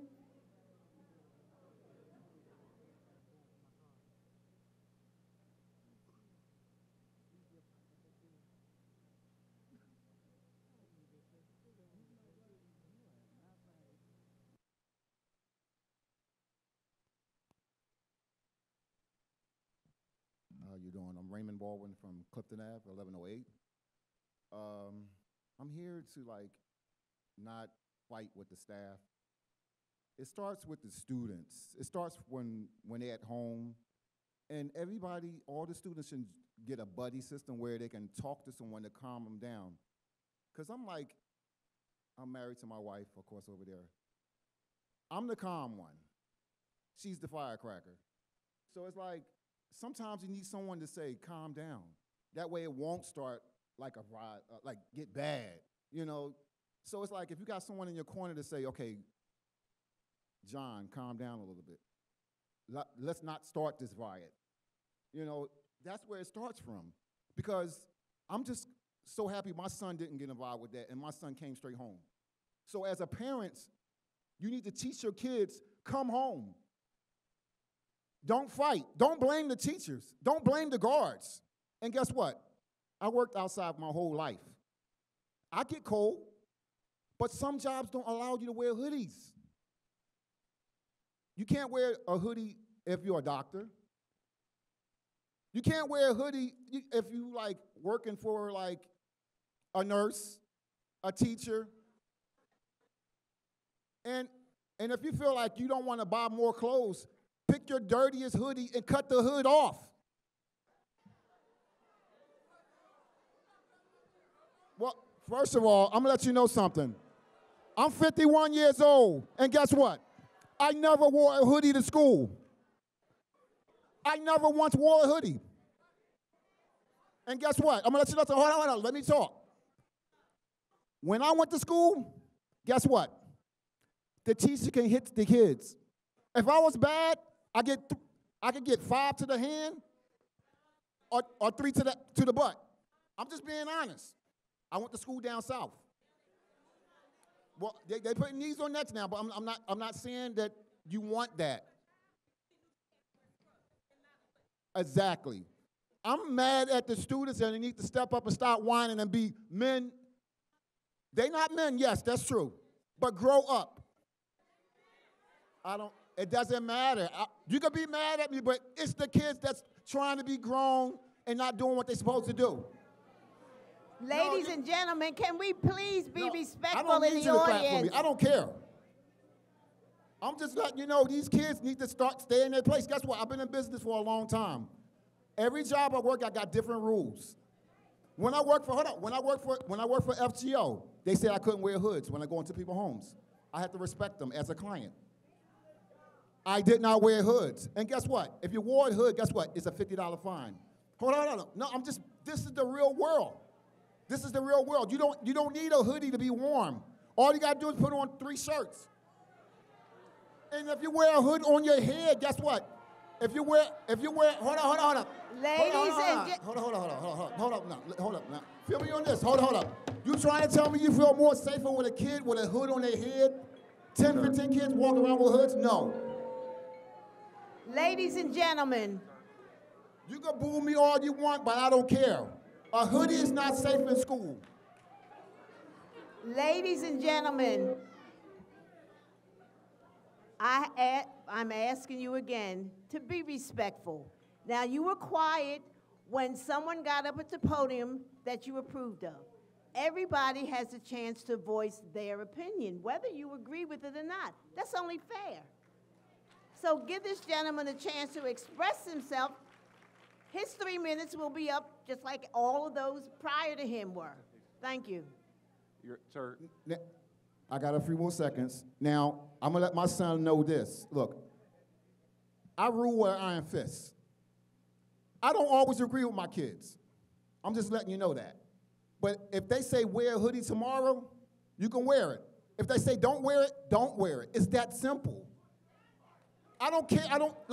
It doesn't matter. It's all about making money, and this is where it starts at. No, discipline when you go to work. Sir. That's how you make money from here. It starts in school. Sir, your time is expired.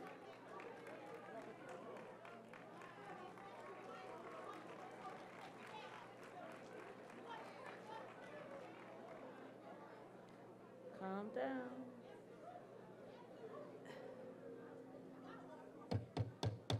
Ladies and gentlemen, I know everybody wants to have the opportunity to speak, but if we're going to continue to have this disruption from you in the audience, then how can everybody hear and express their opinion? It's only, like I said before, it's only fair.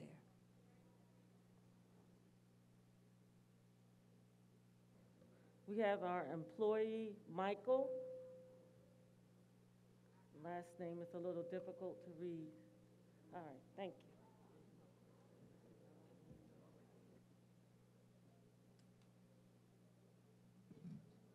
My name is Mike Ferschilla. I'm a special education English teacher.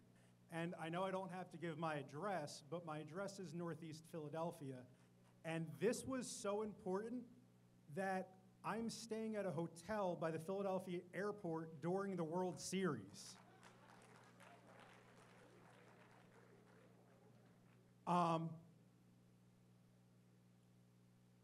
Mr. Vogt and others can tell you that at times I could be one of the hardest teachers on the administrators. When the administrators have done stuff I haven't agreed with, I've talked to them about it. Mr. Vogt has been begging you for more security with the doors, with getting cameras up and running, with making sure that his employees and his students are safe. What you guys did on Friday night, when he told you this is what was going to happen, you decided that, hey, we don't need to listen to the people that are in the school. We're just going to decide ourselves. As a father, as somebody who last year I was teaching my students in my classroom how to podcast, make videos, make films, how to do animation. This year, I'm teaching special education. Do you want to know what I'm not certified in? Special education. With having 10 teachers short, oh no, this has been approved by the board. It's been signed off.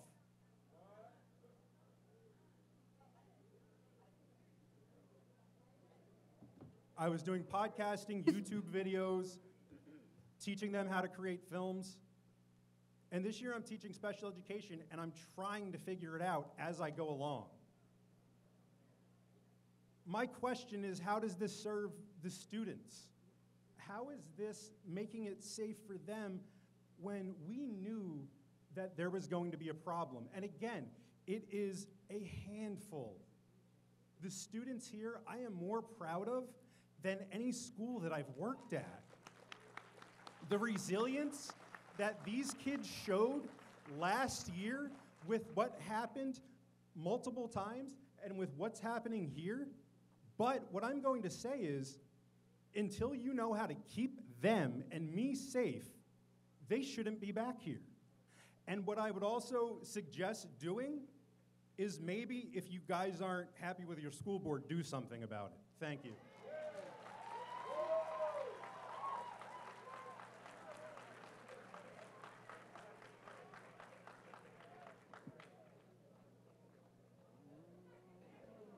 Dana Mitchell? Dana Mitchell?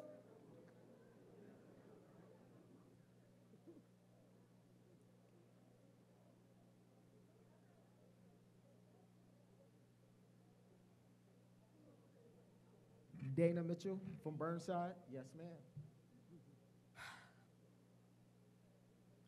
I want to apologize for what I'm about to say, because y'all not going to like it, and I'm talking to the parents. We done heard all about the security, the disgusting bathrooms. We done heard all about that. Wait till they finish. I can talk louder. You okay? You want me to talk louder? Is that good? All right. They work for us. If we want to make some changes, we got to be here. Have y'all ever heard the saying, you know, when you hear something aloud, it makes a difference opposed to thinking it to yourself? We are over 125 deep for some hoodies. Why can't we do the same thing for some electives? Why can't we do the same thing for some security? We done heard the fathers. Oh my God, I heard a child here. Somebody's daughter said, I don't have no voice. What? We should be here. We are their voice. If we have meetings and everything and we're not here, they're going to do what they want to do or what they feel as though they need to do to protect us, but they don't live in this community. We got a guy from the Northeast that stayed at a hotel to be here at this meeting because it was that important to him. It got to be that important to us to where we protecting our students, our daughters, our sons. Fathers, we got to be here. It's our job to make sure that we protect our children. No one's going to protect us like we protect us. If we're not here, it ain't going to get done. And this is students, I'm sorry, and let's be clear. I am not advocating violence. I am not doing that. So do not mix my words up. I am proud of you guys. Y'all, even though it was for hoodies, but y'all stuck together and y'all did something. And guess what? Because y'all did something, we having a meeting right now for everybody to be heard. So y'all did something, and I'm proud of you. Throughout the test of time, there has been nonviolent and violent protesting. I'm sorry that y'all chose violent, but it got the job done, and I'm sorry. We can stick together other ways other than violence. We can definitely do that. But we're here. Fathers, mothers, please be here to the next meeting so we can get some security, so we can get some janitors, so we can get some help. We got the students saying that the teachers are overworked. They're not here. We are here. Our students are here. So the next meeting, the next anything, I'm going to be here too. All of these people, the same thing has to be at this meeting, and we have to give our opinions and help them make the correct vote. Everybody have a good night.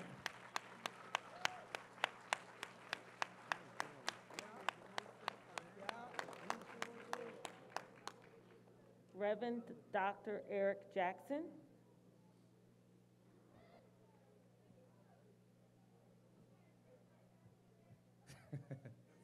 My name is Eric Jackson. I am the new pastor at First African Baptist Church. I have heard a lot, and I can't tell you that it has not impacted me. I am new to the area, but I am not new to advocacy. I will tell you what I have heard, most importantly, is the need for safety. And I've understood this. Safety is both real and perceived. And I think people need both. I also believe that there's a tremendous amount of trauma in this community. And I think we're really focusing on the smaller of issues. It's what we do as people. We major on the minors and minor on the majors. Well, there's a tremendous issue of trauma right now. I absolutely hate the idea of criminalization of children. I don't care if they are 13 or 18, they are children. And no way, in no day, did we need to have the amount of police, and I understand, listen, I'm a military guy, I spent 34 years in the military. Yes. And I understand militarization. I understand when people do violent things, you have to show force. I got it. But there had to be a better way. But I'm not going to address what the board did, what the staff did, what the administrators did or should have done or could have done differently. What I will say is this. Just like we showed up tonight, and I think my brother just said it, just like we showed up tonight, I'm standing, and I really wanted to say this one thing. I'm coming as a pastor with no kid in this church, in this school. No kid of my own in this school. But I'm standing with you tonight to say I'm standing as an advocate for you. I will be here. But I also need some of these parents to be here. Because I can't do it by myself, and these kids can't do it by themselves. We can't show up just when they're in trouble. We need to show up to make sure that they get some teachers and some books and some streaming classes and some podcast classes. We need to show up so they can learn how to do web design. I don't believe that it's about the money. I believe it's about the education. They can take your money, but they can't take your education. So that's all I want to say. I'm here to support you. We're right here at First African Baptist Church. If we need to have another meeting, we can have another meeting. But it doesn't end tonight. It starts tonight.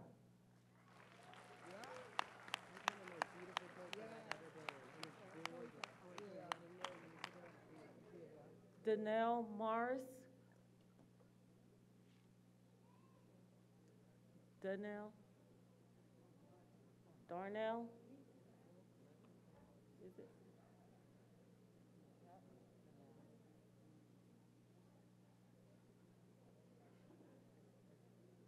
Dawn Ellis.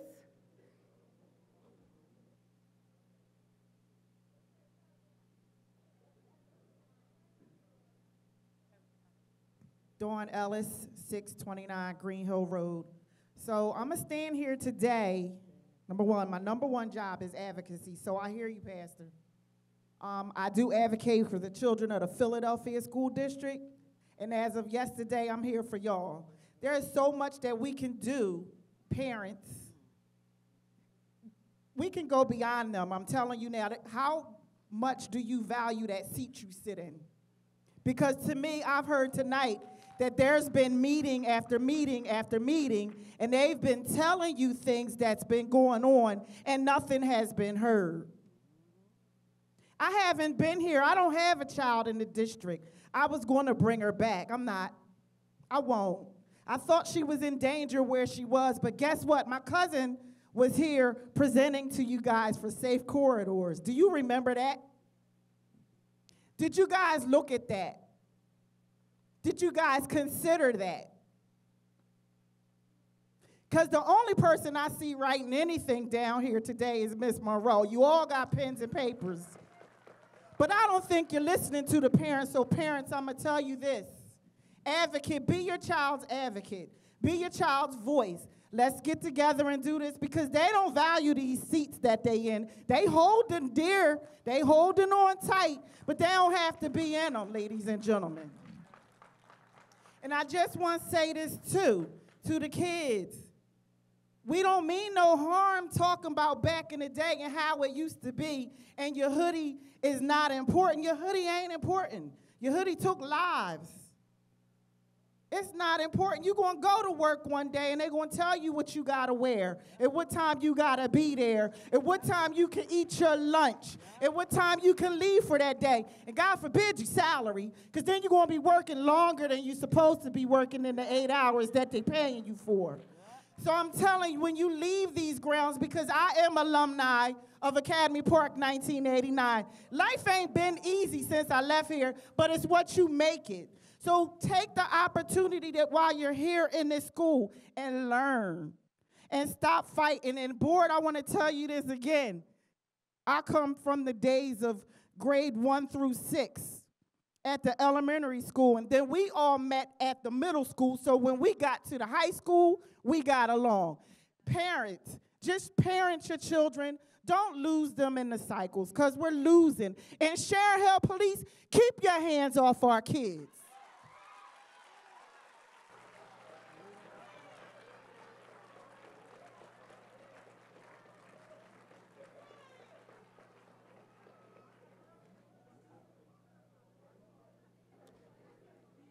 Eleanor Davies.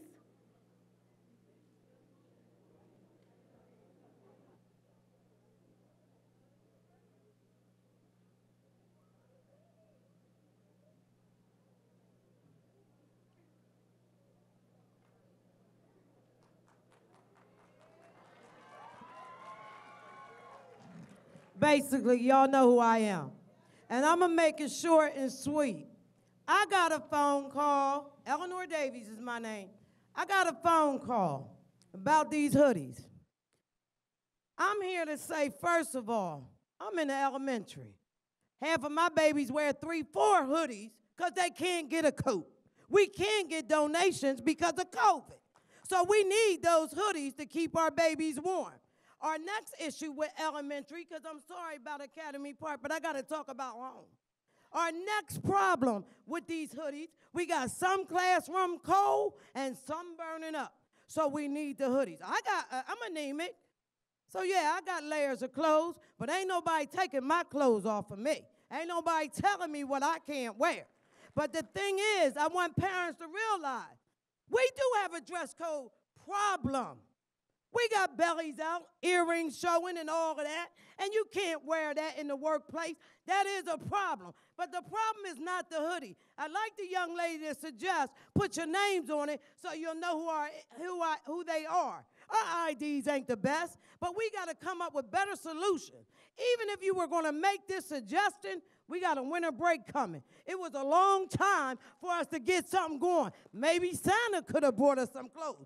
You see what I'm saying? Because in 2008, when they took our uniform policy from this high school, who at that time might have been 4 occupations, what uniform? Now the world wears them. They didn't make the right decision. Time frame. We need to revisit that. And also, it cannot affect our young kids who don't have. Not saying the older ones got it, but it needs to be revisited about this hoodie because we got too much going on in this school to worry about a hoodie. Because over our school, we say take them down, they come down. We got one or two, we got to say it 3 or 4 times. But as soon as I say, I'm calling mom or grandma myself, they do. They respond. But when you want to talk about security, I'm fighting for a walkie-talkie. I can't call nobody when I got a problem, and I'm in the hall 24/7. I can't even get a walkie-talkie. Can't use my cell phone because it says no service. I seen what was going on out here, but I couldn't even call the next employee.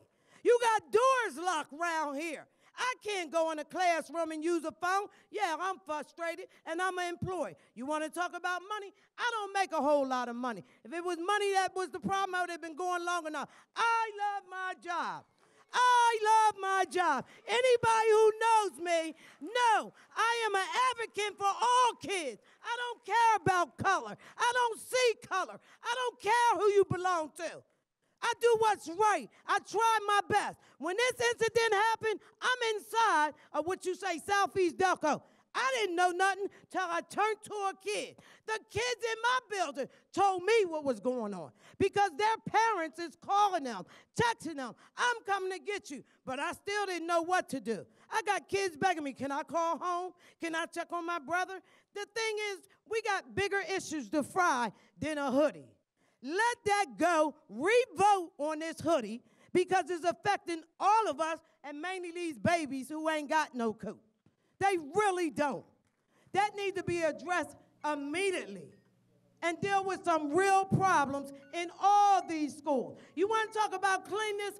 Did y'all forget we in COVID? Yeah, our bathrooms are so horrible. They're cleaning rooms, all of that. We got all these problems. But let's get together and take people's opinions, talk to teachers, talk to staff members, and let's see what we can do with a better solution than worrying about a hoodie. Because I'm wearing mine.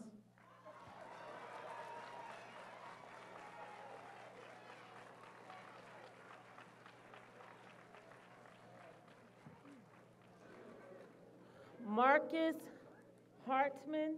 Marcus Hartman. Yes.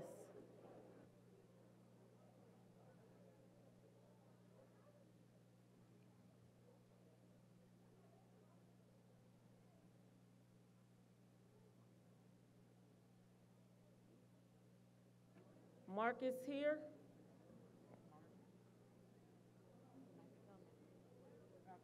Not now.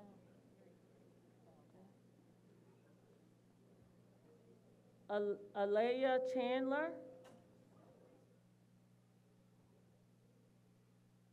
Alea Chandler.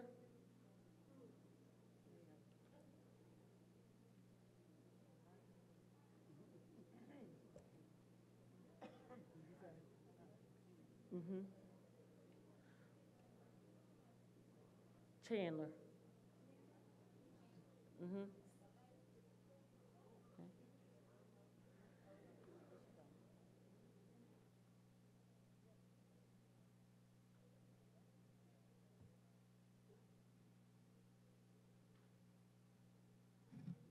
Hi, my name is Alea Chandler, and I attend Academy Park High School. I think the problem today is that we're focused on hoodies when we need to focus on the fact that we have no extracurricular activities that make kids want to be involved in school. The reason why we are sitting here fighting each other off is because school is not a place of positivity anymore. We have nothing. We get no pep rallies, we get no anything that just makes us want to be involved in the school building. We're treated like delinquents. I've transferred here my 11th grade year, and I can honestly say I have never saw anything positive go on in this school.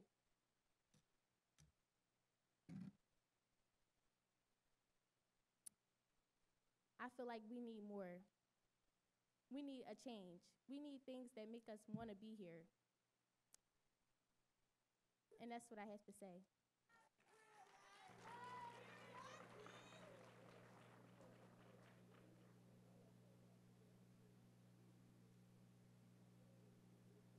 Excuse me, Madam President. It's been about an hour. Can we hear some replies from the board? People are starting to leave out, and I know it's well noted, but can we hear some of your concerns now and some of your ideals or plan of approach. Thank you. That was my concern also, but I didn't want those who had not been heard to feel as though that we did not hear you. But basically, if you were listening to those who came up to the podium, you're saying the same thing. So I know myself, I have gotten the information very clearly from each and every one of you about what your concerns are, and as far as the decision that the board made. So now if it's okay with the rest of you, okay, now.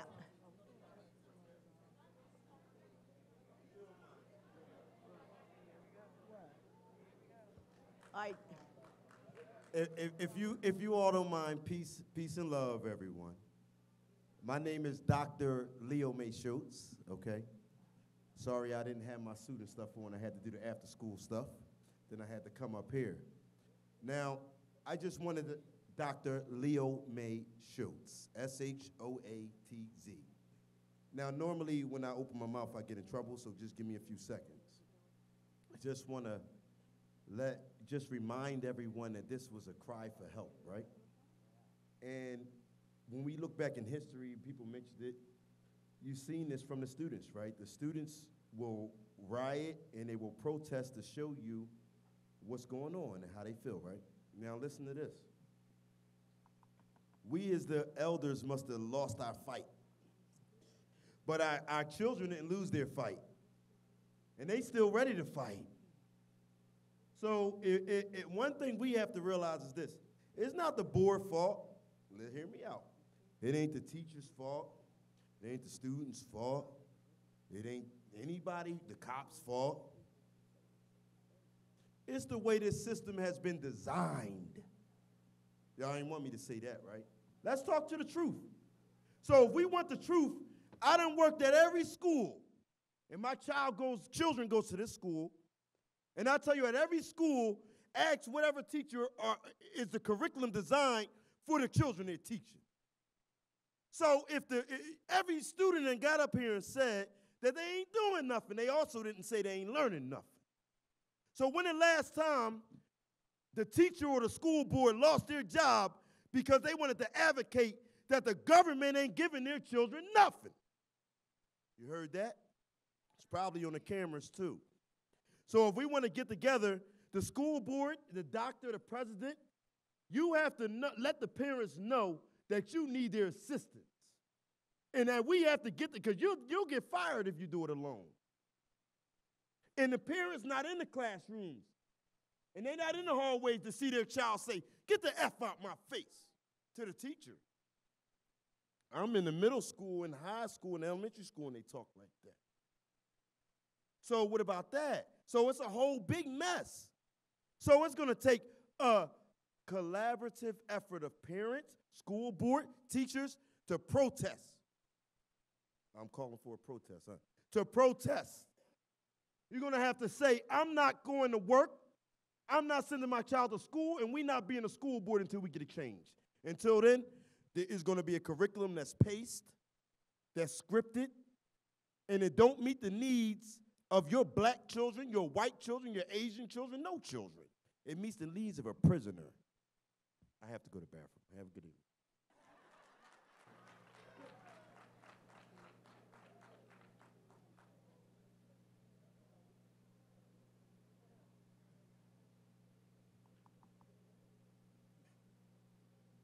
Margaret Bing, Darby Township School, by way of Pine Street, Glen-Olden.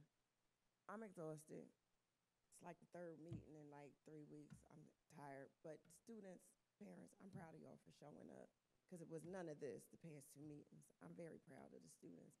Matthew, my heart is bursting. I'm trying to keep it in my 3 minutes. Let me paint a picture. Imagine being at work in a school and you're getting a call from 2 of your children who are in Academy Park, and you're working with children who you send your children to school and you feel like I'm sending them, I'm gonna focus on everybody else's kid, okay? You get a call they're protesting. Okay, go ahead and protest. I mean, well, where are you at? In the resource room. Okay, stay there. It continues on, I get another phone call. It's getting bad, they're going off, they're rioting in the hallway. Where are you at? I'm still, tucked away. Okay, I'm still trying to keep my composure as a mom because I got a whole building to look after. Okay. I get another call from my senior. His teacher is worried. The kids are calling their parents to tell them what's going on. This was a debauchery. I got to the point where I had to walk in my boss's office while he's having a meeting on my phone with my sons and say, I gotta go. I'm sorry, I'll be back, but I gotta get my kids. Imagine pulling up down, what's that, Sharon Avenue by the post office or Clifton, whatever it is, and I see all of these cop cars, all of them. And I'm gonna be honest with y'all, I couldn't see who it was, but when I saw that red cop car from Ridley, I shook. Because I said, they going to Academy Park. It's bad. I said, cut through the parking lot, because I had to have somebody bring me. Cut through the parking lot. She cut through the parking lot, all kinds of, I saw kids coming out. Never got a phone call yet from the school. Not a text message, not an email, not nothing. And I know y'all were dealing with a lot. I understand that. Y'all were trying to fight off a lot. But I never got anything. Mom, we're on lockdown. Mom, they letting us out. Mom, we on lockdown. What's going on? I get to the school. I get down Coates in front of the tennis courts.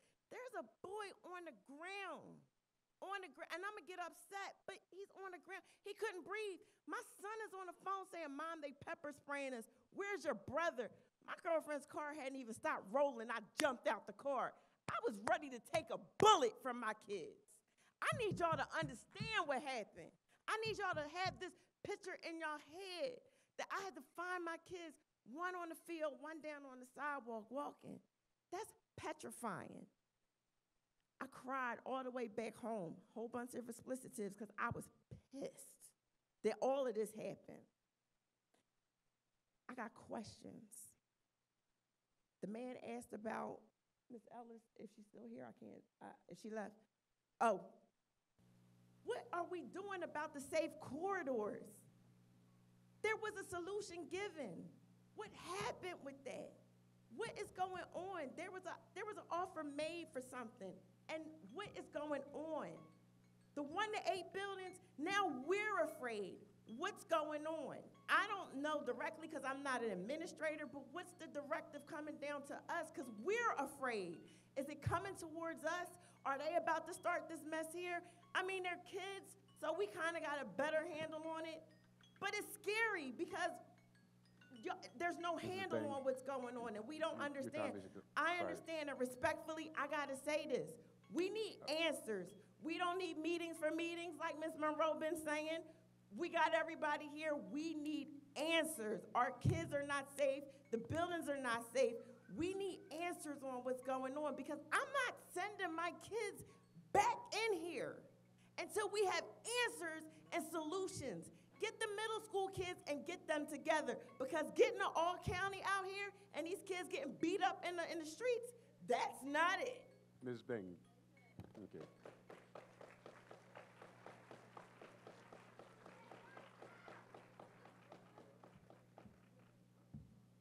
Maria Jenkins, Glen Road, Glen Olden. I received a call at 11:34 from my child, voice shaking. It's a riot, get to me now. I live almost 8.5, 9 minutes. I stayed on the phone with my child. It took me 3 minutes and 23 seconds to get from my house to the school. Every light on my horn, getting to my child, because what he wasn't going to be was another statistics at the hands of a decision you made. It's unacceptable. And in no way was their behavior okay. But Madam President, you said, y'all are children. You should have asked to communicate. Y'all didn't communicate. And one thing I do want to cut off of this and say, with the utmost respect, we raise our children, their body language is everything. I've watched several board members on their phone. Wait, I want my whole 3 minutes. I watched several of y'all with the tight lips and the smirks as people were saying stuff. Part of the reason the kids got upset as they were smirks and the smirks that was given is they were protesting. It's a reaction. It's unacceptable on all levels. The dress code, we have a dress code, and in the handbook it says hoodies are permitted as long as it's not on. We're in the middle of the school year. I hear a lot of people talking about, oh, nurses and this and that. Nurses know when they take the job, they need scrubs. In my handbook, when my child started this school and the rest of our children, it said they was permitted. So again, we got to do things better. And I may not be here at every board meeting. Why? Because I want to, if this going to be a thing, I work 2 jobs. And at night, if I have to go to the second job, I may miss a board meeting. But that in no means, I don't want you to misrepresent that as I don't care about my child. I will tell you, half of the things that they go through, my child don't have nothing to do with, past or present. But I promise you I will be here, blood, sweat, and tears, ready to fight for these kids. It's unacceptable. We gotta do better. And it has to start with us as the adults. Mature adults that we keep telling these kids to be mature. But again, they're kids in the school. So please understand, we hear what y'all saying. We hear y'all tried to do something, but it ain't worked. So what's next? Communication, again, is key. I didn't get a phone call until after 12 when I got back to work from picking my son up, who I told to hide behind y'all football field in the alley so he wasn't shot if any shots popped off because the dogs was out. The state troopers was here. Just about 7 township cops was here. SWAT with tear gas was here. Oh, baby, you go run and hide and duck. Get in the driveway. Because if anything else come out, it's going to be a bullet attached. 3 minutes and 23 seconds on the phone to get to my child on a 9-minute drive. I will risk it all. Please understand, we here, we representing our children. We need help. We need answers. And I think y'all need to give them. And it's going to start with y'all, especially with the facial expressions and things that's been going on throughout this meeting. Thank you.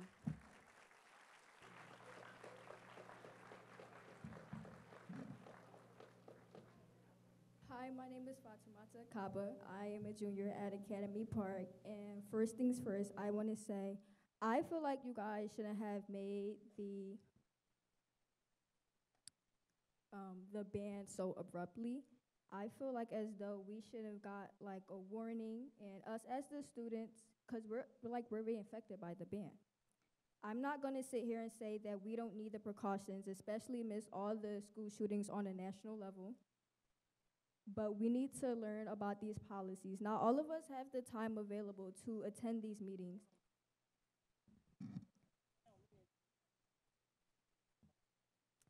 Not all of us have the time to attend these meetings. We need more support from the staff, administration, and the parents. We need cops and security to be sensitive to the fact that we're a predominantly Black high school. We don't need the excessive force that happened yesterday. We don't need cops from all over the borough, the county, the state. We especially don't need them to have excessive things like dogs, guns, tear gas. We don't need to be another statistics just because we're darker. We don't need the excessive force. We don't need all of that just because we're Black students. You will never see any of this force at schools like Marple Newtown, Ridley, Strathaven, none of that.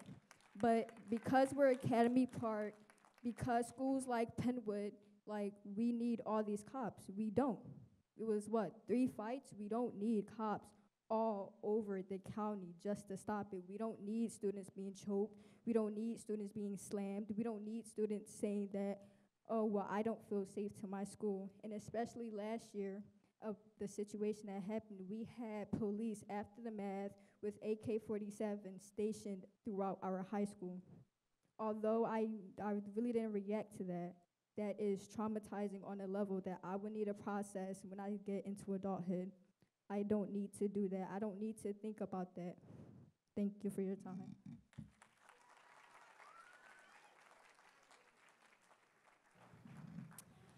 My name is Autumn, as in the season, last name White as in the color, Half-Nation, Bankkston. I live on Grant Road in Falkirk, Pennsylvania.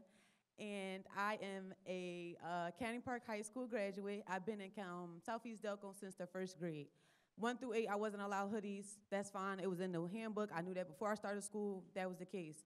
When I got to high school, probably like my 10th grade year, I put my hoodie on. I'm wearing my hoodie. That was that. It stood. Nobody said nothing. We went about our day, whatever. If you Google a Canning Park High School, not one positive thing coming up. Not one thing. But when I was in high school, you Google a Canning Park High School, you got athletes on there, winning athletes of the year. We got people going to STEM projects. We got people at poetry slams. We got all types of stuff when I was in high school. I got a little sister here that I'm taking care of, and it's no reason why when she hear a bang, she's scared. All because of this school. It's a time, this school year, I had to go pick her up from cheerleading practice, and I got to go to the gym and pick her up because they shooting in the parking lot. She had practice. So, yeah, the hoodies, it's a problem with the hoodies. Cool, in the handbook, it go by the handbook. Y'all ain't put that in the handbook, so that should have stood. Y'all should have made dropped the whole new handbook, said, all right, January 1st, this when we're going to drop this when y'all got to follow it. But as in the weekend, that ain't going to happen. So my child went to school on Monday with a hoodie on. Then I got a call, said I can't go to class. They gave me a 2X t-shirt. When I went back to class with the 2X t-shirt, my teacher sent me back to class because he said my shirt not appropriate. So then she go to the office and she said, okay, well, I need to call my sister. And I don't know who in the office told her that her sister ain't an adult, but I'm an adult. So I don't know who said that. But Crystal Bankston, she got an adult at home, and it's me. I'm not no kid. Don't belittle me at all. I don't care what y'all said. So I'm an adult. So somebody told her, you got to call an adult, babe. You can't call your sister. But still, sister saved the day, like I said. So all these kids walking home on Monday, cool. So my thing is, it's like, was this hoodie thing like a social experiment? Because I'm in school right now for early childhood education, right? So I'm thinking, like, this had to be like a social experiment type thing, because there's no way, like, y'all bought this new principal in, right? Y'all wanted him to change things around, right? Y'all not listening to him. Bring Rob back then. Bring all back the old shorties then if y'all ain't going to listen to the new person. It's like wasting time, and it's like, what's the point at this point? Like, what's the point? Because, like, I'm learning. I'm in school, so I'm sitting here learning, like, this ain't no way Southeast Delco had to follow these guidelines. I've been here since 1st grade. I know what's going on. Now I got a child in here, so I know what's going on, and I've been in this situation. It's like, do y'all know what DAP is? Development Appropriate Practice? I don't think so, because, like, it ain't in the school, babe. So it's like, we just got to check in, and it started at home, though, because if I had a parent at home telling me that rule is dumb about hoodies, you absolutely right, I'm going to go to school and protest because my parent not with it. And then y'all looking at this protest as something negative. I ain't going to lie, I did too, but the violence, but y'all ain't give these kids a hand clap for standing up for themselves. How many of these kids y'all know can't do that for themselves? They just sitting there being mistreated all this time. These kids stood up. And that's because of what y'all taught them. So y'all should be clapping your hands, put a hand in your back, and thank the kids, because this would have just been going on. They just would have kept misbehaving, but they made a change and they did something. And y'all taught them that. They ain't learned it. Y'all taught them that. Society taught them that. So it's like, we got to pick and choose. What we going to do? We doing social experiments. We want to see what's going to work. We're not going to see what's work. We're going to drop a new handbook and say, all right, this is what's that. But it's like it's a disconnect, big, real bad. Because communication is like, I found about this meeting through Facebook. So maybe y'all got to create a Facebook page and let the world know that way or something, because obviously the global calling, they ain't working no more. They ain't how people, I don't even know how to get my number in the system. I don't know what to do. I fill out the little white card, y'all still ain't calling. So it's like, what's T? I just want to know what's T, because I graduated here in 2018, and you about to cut me off, so y'all have a wonderful day, and I'll see y'all in the future. I'm a teacher. Thank you.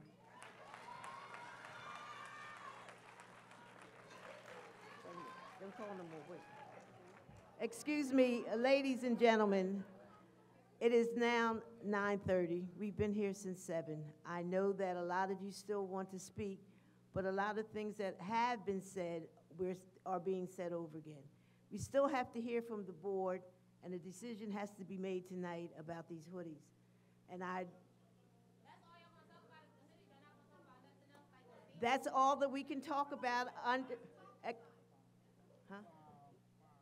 Well, We can talk about the violence that happened yesterday, but we cannot talk about anything. Only thing, like when we started, I said to you that we can talk about what happened in the high school yesterday.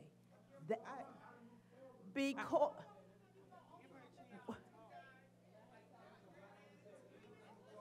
may I just, I appreciate.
May I? I hope, Yeah, I hope yes, to go bring, ahead, go I ahead. hope Thank to you. bring a different perspective. My name is Tom. I'm from Collingdale. My son is William. He's a special needs child. He's on the autism spectrum. And I'm coming because I want you all to think about, as you're making these decisions, what it's going to be like for my Black special needs child who wears a hoodie and a hat because it blocks the noise, because his classrooms are cold. He's 5'8", he has a beard, and he has a mustache. And I'm blessed because he's stuck away in a classroom in the bottom of this building. So all of that, what happened yesterday, he was protected from. But he's someone who strays. So imagine if my little William, because he's my little William, my little man, strayed from his protective cocoon into that yesterday. My special needs child wouldn't have known what to do.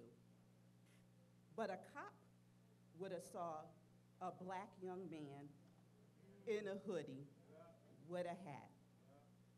He would have been slammed to the ground because he can't speak for himself. He could have been shot because if you touch him, he's gonna touch you back. Anything that you would expect someone to do who would be neurotypical, my young man wouldn't do. So when you think of these decisions that you make, you think of these decisions based on the least of these. Not the ones who can take care of themselves, not the ones that you're frustrated with or angry with, but the ones who need the protection for real. That's all I ask. That's all I ask. Thank you.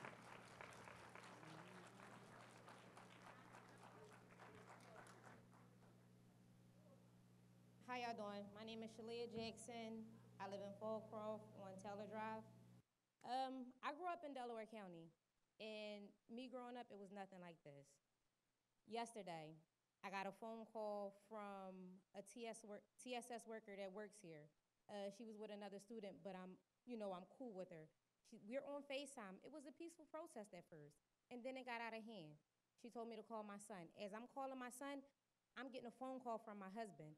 I answer my husband's phone call. He's saying his buddy that he used to work with that works at Ridley Police Station tells him to go get our kids. He said, why? He said, because we had a county assist, and I'm on my way up there. Get your child out of that school. My husband called me because his friend called him. Y'all didn't call me. This is my second time being scared with my son, my Black son, going to this school. My son got accepted to 2 schools. He wanted to come here because his 2 best friends didn't get accepted to the schools he got accepted to, so he wanted to come here. So I said, okay, Kyrie. I said, okay, son, I'm gonna let you come here because your best friends come here. I've been up to this school a good 20 times since school started.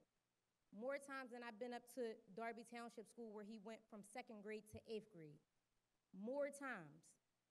The very first time I came up here, the principal tried to shut me up like I'm some young, dumb Black mom. And I had to tell him in front of a police officer, I'm not that parent.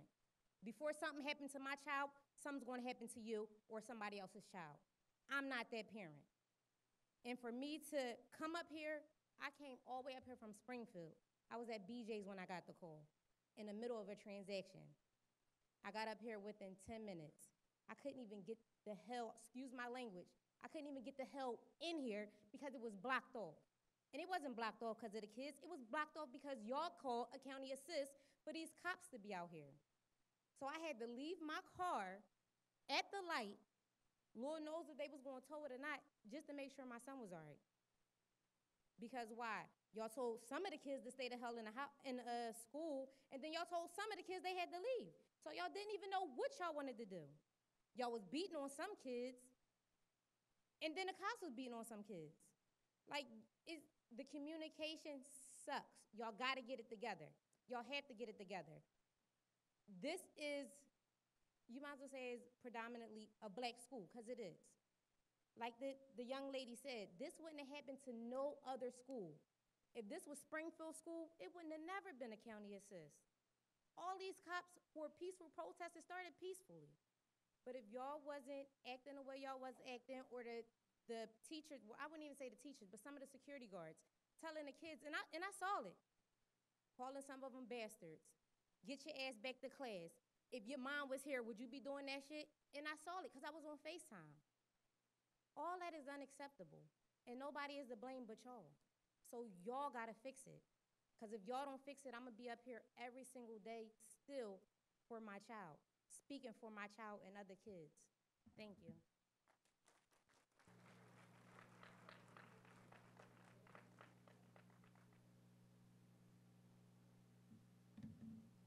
I'm taking my time. Good evening. My name is Ariana, and I attend Academy Park High School. I am up here to speak about the hoodies because I do understand the hoods, and I got to talk to the superintendent one-on-one yesterday. And she listened, and her body language was way better yesterday than everybody standing up here today. These hoodies should not affect our learning. Why were people leaving out of school with 4-day suspensions? That's missing class. I'm missing schoolwork over a hoodie over my hood being over my head. And then all these cops down here. I'm in an elevator smushed up with my head against the elevator door for what? I understand the hoodies and hats. You can't see our faces. You can't see that. But at the end of the day, who's going to supply sweatshirts? Are y'all going to buy sweatshirts for every single student in here? I didn't hear any of that in this email. And then on top of that, when y'all emailed us, I'm getting to school and reading the email. I just got here. And I already had my hoodie on. So, of course, I'm online for suspension. That's another 4 days out of my school time, my classwork, that I have to miss. On top of that, the police, all the people that were called down here, I understand we were rowdy. But as the Senator Anthony Williams said, unless there were weapons involved, and it's outrageous, oh, I can't see that far, I ain't got no glasses on. Unless there were weapons involved, this is outrageous. I would be demanding answer now, especially the deployment of dogs. Why were so many cops needed here to be on our black children? If you heard the names they were calling these little girls, and I can't even say what they were calling us. And that, best believe that N-word flew out their mouths like butter. And what was y'all doing? Nothing. Unfortunately, it was crazy. It was. But y'all call all these people up here for our black kids. I'm a black kid. My mom works downstairs, and she's screaming, where are you, where are you? I can't find my girlfriend, I can't find my friends, because we're all get in, you stay in, you stay out. There was no communication. I couldn't even get to my car. I'm in a student parking lot. I couldn't even leave out. And y'all are complaining about hoodies. We don't have anything to do here. I'm barely learning as I'm here. This is my senior year, and I've learned the same exact thing every year since 9th grade in different fonts. We aren't respected in the school. Y'all teach us if we want respect, we have to give respect. How are you supposed to give y'all respect if y'all not giving it to us? We don't have any respect in this school, in this building. Nowhere. With certain teachers, yes. The principal, I understand he's trying to change, but it was better when Rob was here. We had more change when Rob was here. This is impossible. This is insane. We worse than Philly schools. And then y'all got 3 different counties in the same school and not giving no meetings on what we got to control and ways to express ourselves in here. A hoodie is an expression. There are boys and girls that cut themselves and want to hide their weight and want to hide this and that and are freezing cold. And y'all are taking away that one little comfort that I get to have. Because y'all scared of what? What's bothering y'all so much that the hoodie is causing y'all to suspend us? For what? That's really my biggest question. And for what? We already don't got no money in here. I'm freezing cold when I get in here. No matter what season it is outside, I'm freezing. So you telling me to take off my hoodie because a couple boys or a couple girls got their hoodies on and don't want to take them down? What they got to do with me? What they got to do with anybody else in here if they already got their hoods down? Take your beanies off. How my beanies messing up my face? Now I took my hat off. I understand I was being respectful when I came up here. But I'm not getting any respect from any adult in here besides a teacher or two. Y'all want us to be so grown and treat us so grown, but when I take our clothes off our back that we have, that don't make sense to me. And on the behalf of my mom, because she does work here, the communication, again, is horrible. I don't want to hear my mom screaming on the phone, worried about me. And yeah, I did get hit in the face by an officer yesterday. And that was insane. That was unethical, what y'all allowed them to do yesterday. A lot more needs to be done. That's all I gotta say.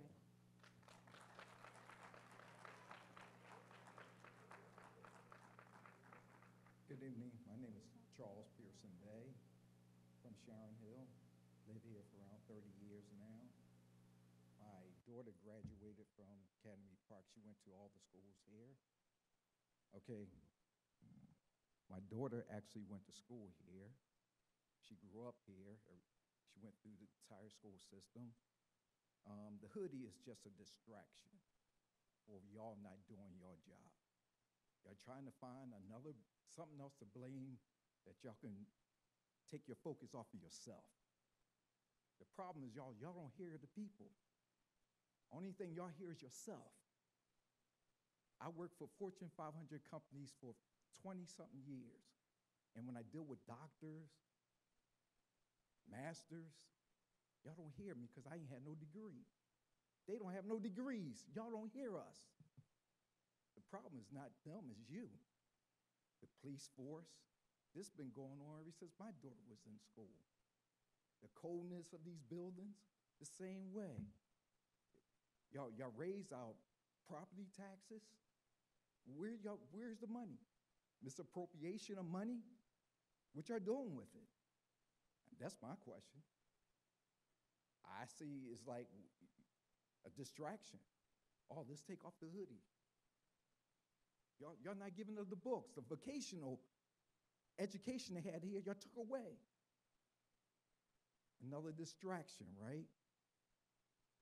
You blame it on a couple people in the schools, as your distraction of punishing everybody. Instead of just taking those people and just sitting them down with maybe some of the brothers in the neighborhood. I think we can teach them better than y'all, because y'all understand us, and y'all look like me. And y'all grew up in the same neighborhood. I grew up in North Philly. Y'all just don't hear us. You never will, as long as you think that degree is better than us. Because I met a lot of people with that degrees, and you know what y'all say? Y'all better than us, but you're not. And that's the problem. I'm glad y'all got the degrees, but you're supposed to be helping us out, your children. This is our neighborhood. But you don't hear us. But you want to take our money, right? Every year I have to pay school taxes. You put it in your pocket, you're running back to wherever you're running to, but you're not addressing the neighborhood. I went to every school up in the Delaware County and throughout Pennsylvania. This is one of the worst schools now, because y'all don't care. Try moving around to your school. Y'all know. Y'all been to all these schools. They can't get coding. You can't get the right books. What is y'all doing? How about taking half that pay raise and giving it back to the school? That's all I have to say.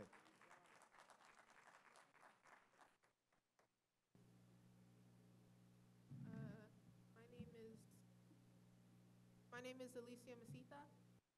I'm a junior at Academy Park. First, I want to say, I want all of you to listen to me talk, because I know some of you are paying attention, but I've seen some of you staring in a space and not listening to the things that, 30 of these people have had to say? Give me your full attention. I want all you to look at me.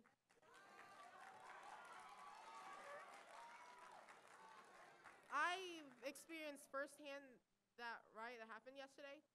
That was, you know how scary that was? Because First of all, thank you, Doctor, for listening to us yesterday. Thanks for your time. Imagine running out of that school, hundreds of people out there, police officers, I would guess like maybe 12 police cars. When I went out there, I saw a black kid in a red shirt on the ground in the street, hands behind his back, 3 police officers, 1 pushing his head down, 2 on his back. I saw handcuffs. Then I walked down the street with my friend. He didn't know where his sister was. Then I just see a crowd of people running away. I don't know what's happening. I see a man in a bulletproof vest walking towards us. I don't know if there's a gun. I don't know what's happening. I hear later that there are dogs. Also, did you think to call the parents that this was happening? Because I had to call my dad. And I heard that you were talking about banning these phones. What if because we couldn't stop at our lockers, you said you were going to put our phones in the lockers? What if our phones were in our lockers and no one was calling our parents to come get us? We didn't have our phones on us. What do you want us to do? What about the kids that live far away? Also, what if you banned our phones last year when January 21st, 2022, that kid brought that BB gun to school? The only reason people knew that he had that was because he posted that on his story. What if kids didn't have their phones? What if they were in their lockers? Because it took 4 minutes for us to go into lockdown. What if they didn't see that story? What if that kid whipped out the gun during lunch? We were in that classroom for an hour and a half. We didn't know what was happening. The SWAT teams were coming in.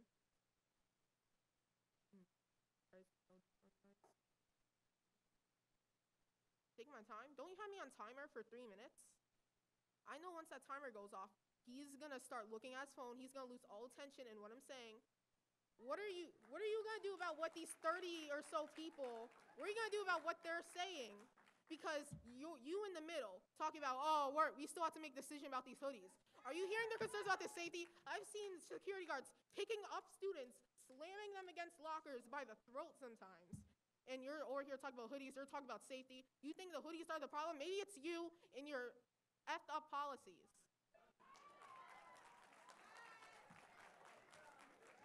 And the funding that's going towards football, maybe,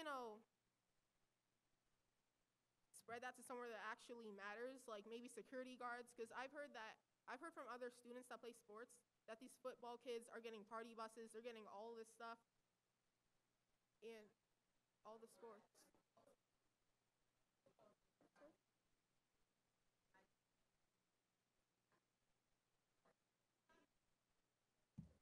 I've heard this from a student who plays volleyball.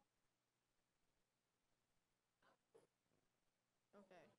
I think you should also dedicate some funding to these textbooks, to security, better security. Also, why do these police officers have dogs to deal with some high school kids? I think that's a big problem too. Bye.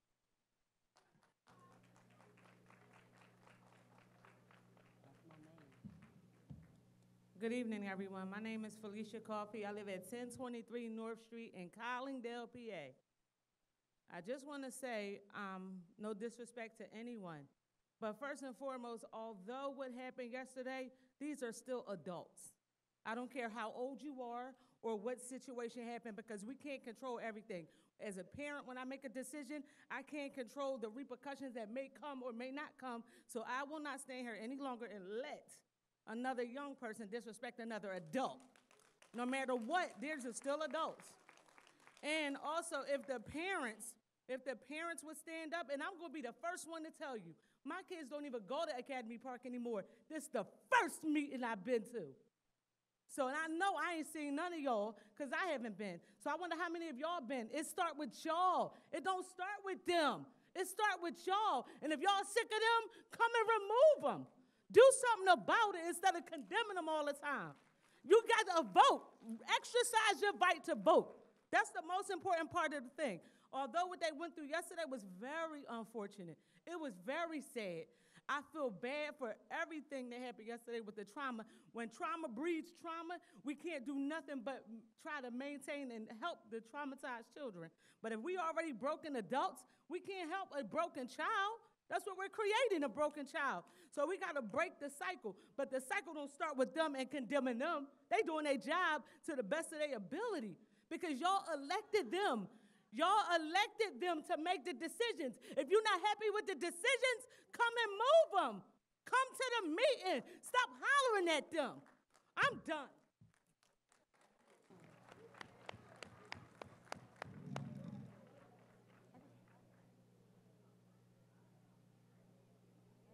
All right.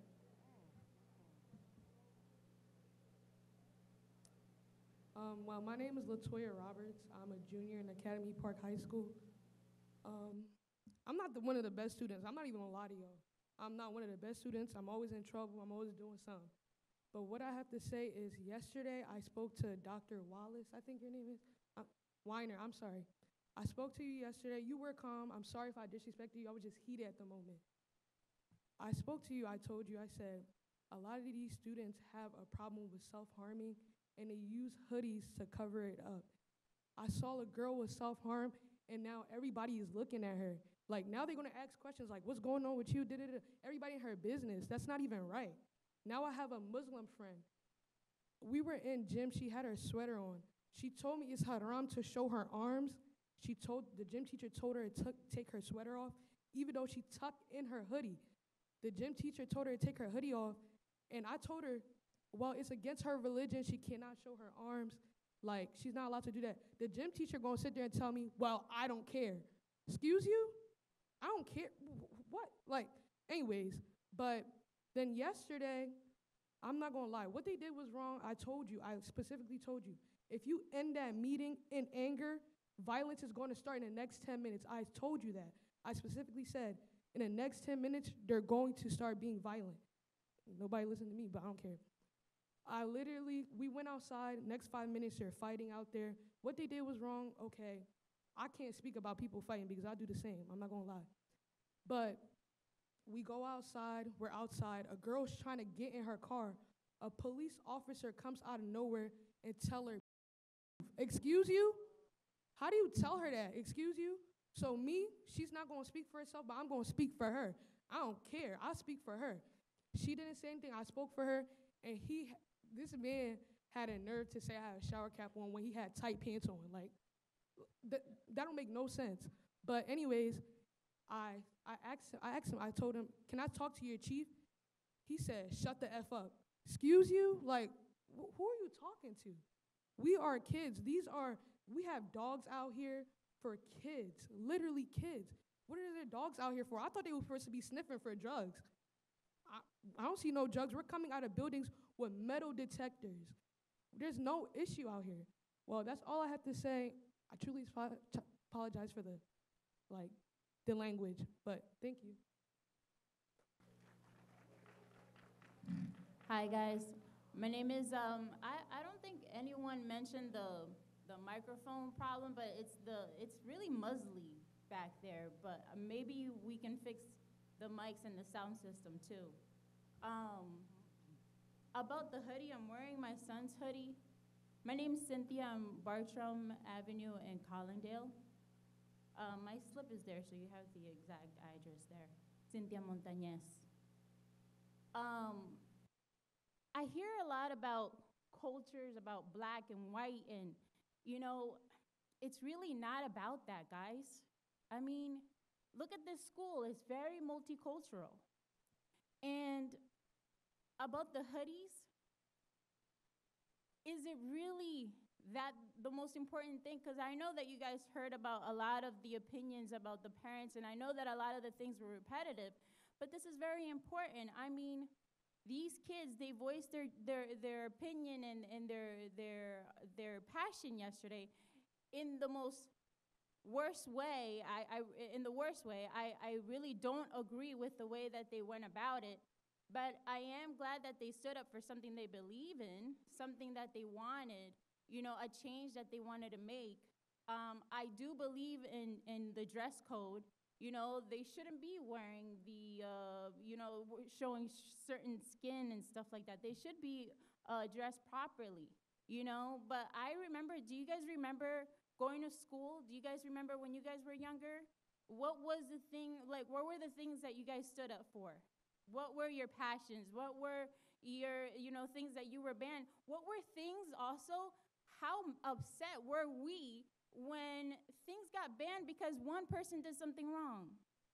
You know, like, it shouldn't affect the rest of the students when certain students are disobedient. If they are disobedient, okay, then, you know, deal with them accordingly, deal with them individually, but don't let that just affect the rest of the students. It's not fair to them. They come here to learn. I believe that a whole Pandora's box was open tonight that we did not know about. I'm new to the area. I've been here 2 years. And I didn't know that there was a shortage of teachers. I was, whoa, like, that blew my mind.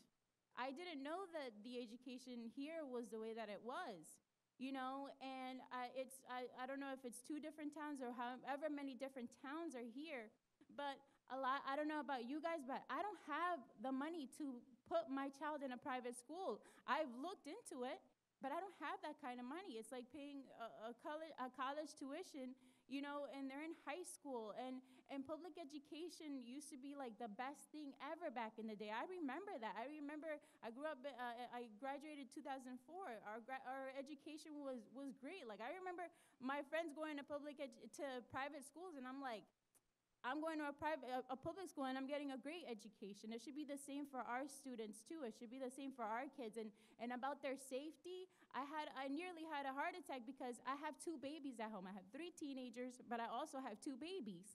And so when I got the call saying that, the students were being let out, I was like, okay, because that's happened before, but I had no idea what happened until 11 minutes later after I got that phone call. My son, who goes to this school, was at my front door, and I'm like, whoa, you got here pretty fast. And he ran home because he was worried for his safety. He didn't know exactly what was going on. He just bailed as soon as he was dismissed. So there's a whole bunch of issues other than the hoodies. I say, please don't ban the hoodies. You know, just deal with the students accordingly. And we trust you guys. I know that you guys are in the board of it. I know you guys are not completely responsible for our kids. You know, it's like we just need to work as a community for our children's safety and for their education. That's all we care about. And to our students, to our children, please just be respectful. You guys, come on. You guys are being raised better than that. Thank you.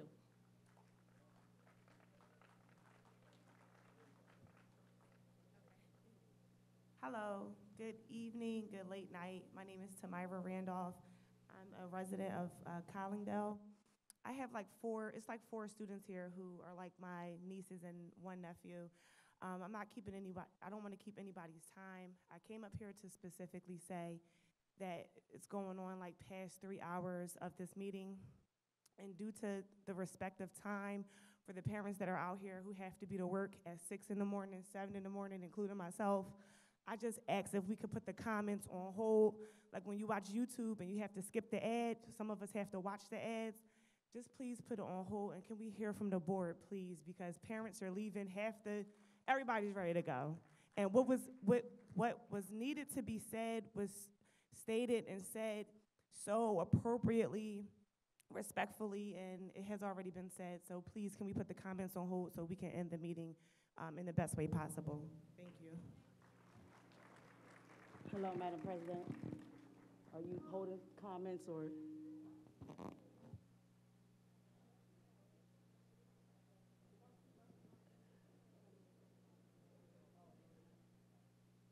Well, I'll make mine quick. My name is Emily Flemister. I am a parent, was also a teacher at Southeast Delco School District. And I want to say that what went on yesterday was meant to happen because we weren't going to see these issues come about because these kids come in here every single day. I'm an alumni of Academy Park. You understand? They come in here wanting an education. They come in here wanting better for themselves. They could be doing other things with their time, but they came in here. You guys looked at their parents. You judged them before getting to the root of the issue, and that is unfair. As a parent and as a teacher, that is unfair. It was said that hoodies was gang-related. That was the reason they was given. That's what made them furious, because you judged them before giving them the opportunity or giving them the platform to make better of themselves. And I think on behalf of my students, my nieces, my nephews, my daughter, my brothers and sisters that attended here, that graduated from here, you guys need to do better, please. I dedicated my time, part of my life, to this school district. I lived in this district. I pay taxes in this district. And it's not even about the money anymore, because you guys put them in harm's way. You had teachers in here, just the professionalism. How do you carry yourself as a teacher if you tell them? How do you expect them to respect you?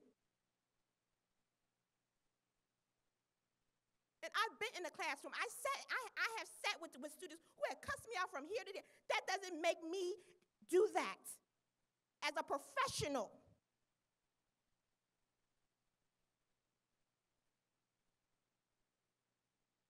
And you have officers throwing the N-word around, calling them names. You set them up to die yesterday. That was a setup.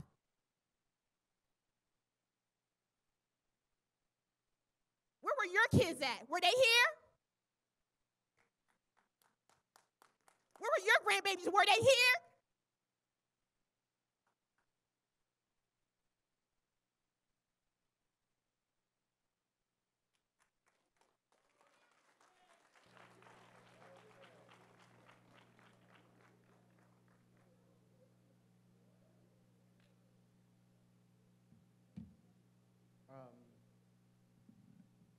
Good afternoon. My name is Jake Krellheim. I'm a senior here at Academy Park. I'd like to thank everyone that came out tonight to speak up. It's been said that the parents should be coming to these meetings, and they should be, to speak out for their kids. But the kids also need to come out and speak out for themselves. And if they can't, there's other ways you can do it. You can do it through student council.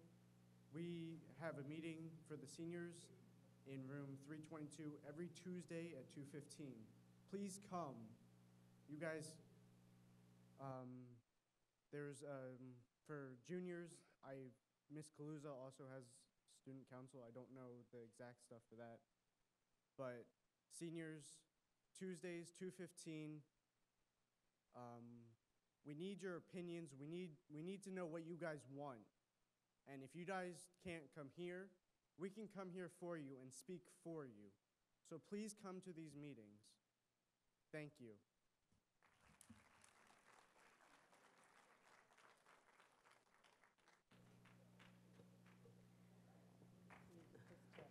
Huh?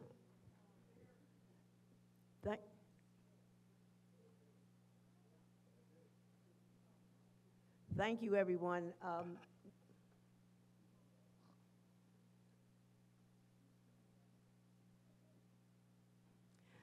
Thank you, everyone. I know myself as the president of the board, I can only speak for myself because now the board is getting ready to make comments. And I just want you to know that from listening to every one of you and the things that you're saying, some things I did not know about that hit me for the first time tonight. But I also want you to know, excuse me, that if you have concerns and you don't think that they're being addressed by whoever's in the school, our superintendent just put into place Dr. Brenda Winder. She has an open door. You call down to the district, to the ESC building, and you can set up an appointment to speak with her directly with your concerns. So that is one of the avenues that is open to anyone in the district. And that was presented to the community at the last board meeting that we had. And now I'm going to speak for myself. What went on yesterday, I will say, should not have happened. But it did. And I don't want anything like that to ever happen again in this district. This district means a lot to me, and I don't have any children that go to the school. I guess you can tell that by my hair. But I just want you to know that I personally did not consider a lot of the things that happened, that could have happened from the vote that I cast on Thursday meeting, the 27th of October. And from that, and knowing that it affected students in more than just putting a hoodie on, about the children who have some sort of medical problems, children who have, unfortunately, may not be able to wear or get the clothes within 3 or 4 days. All of those things, we as a board, we should have taken the time. Now, I'm speaking not as the president. I'm speaking as a board member. I think that we should have, or I'm very upset at this point. Not because of what's been said. What has been said is what has upset me from all of you in this room right now. But I think, after I heard what everyone said, that I am going to say that I think that we should rescind the policy and the vote that the board did on October the 27th, 2022. And what the board needs to do is not that I don't want all of the students to think that this is the end of it, and now we're going to take that and shred it and it's going to go into the trash. It's not going to go. But we need to come together as a board and discuss this situation. But me, the president, right now, I am suggesting that this is what the board should do. Rescind the vote that was cast on the 27th of October. May I speak, Madam President? Madam President, may I have the floor? The floor is open to the board. So, first, as an Academy Park parent, because my student was here yesterday, and as a community volunteer for the past decade, I want to say there are a lot of students in this high school I am extremely proud of, especially the ones that were brave enough to get up here and speak. But I'd be remiss to say, if I didn't say, that yesterday, some good people made bad decisions, students and adults alike. I know that the students wanted it to be peaceful. I know because my son wanted it to be peaceful. And last week, I was not for this hoodie ban, and not that I believe students should be rewarded for how they acted yesterday. But regardless, even if 100% of the students were an issue with their hoodie up, we were not prepared to make this change. We were not prepared to support our teachers, and we do need to increase the discipline for the students who are breaking the rules.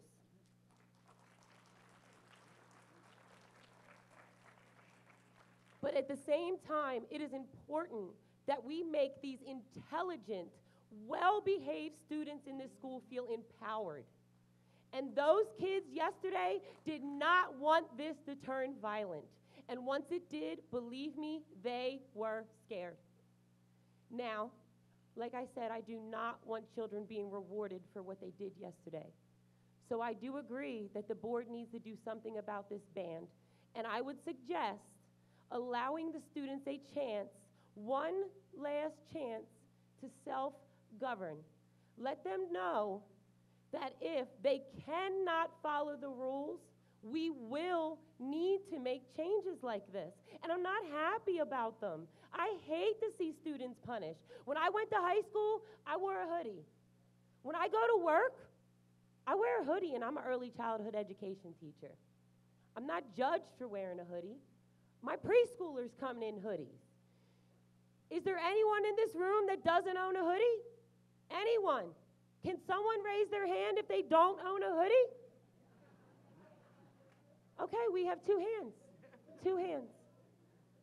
So, as much as I agree that we need to fix these issues at Academy Park, we cannot make decisions that are turned around in 2 days. It is dangerous. And I do feel that we left our staff and our students in an unsafe environment, and I'm not proud of it.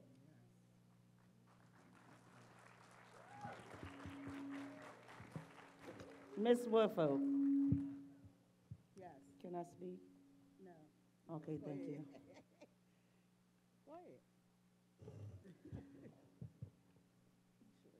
Yeah, go ahead. So let me say this first. I'm the one who brought the issue to the board. So first, I don't need this mic.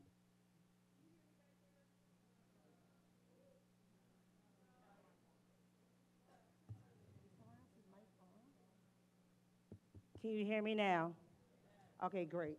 So first and foremost, I want to apologize to the staff, the principal, the students, the employees in the district. Yesterday, my son goes here. I was in math class teaching in Philadelphia, and all he said was SWAT was there. I called my principal, I was like, yo, I'm out.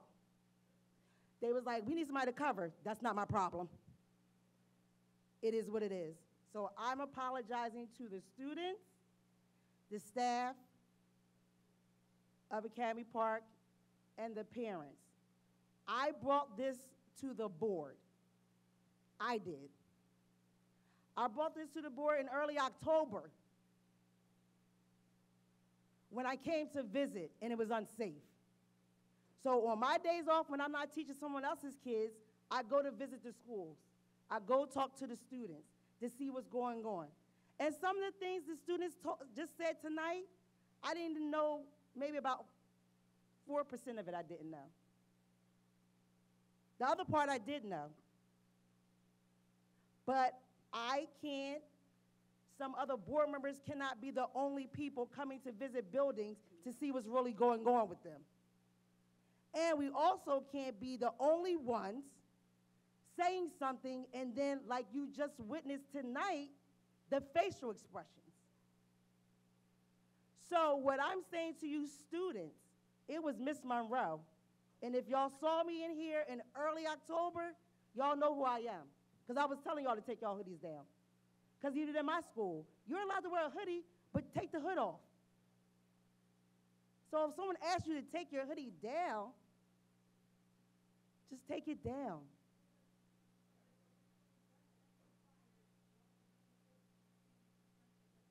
So what?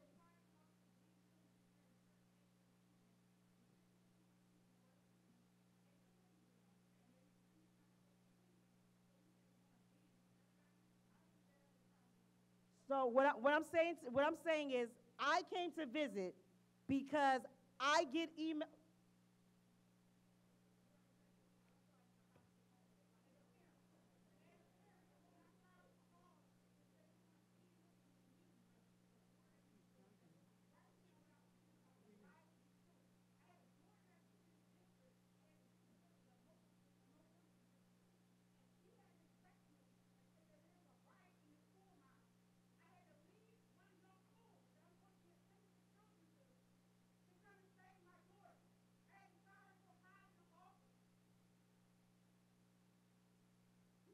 Wait.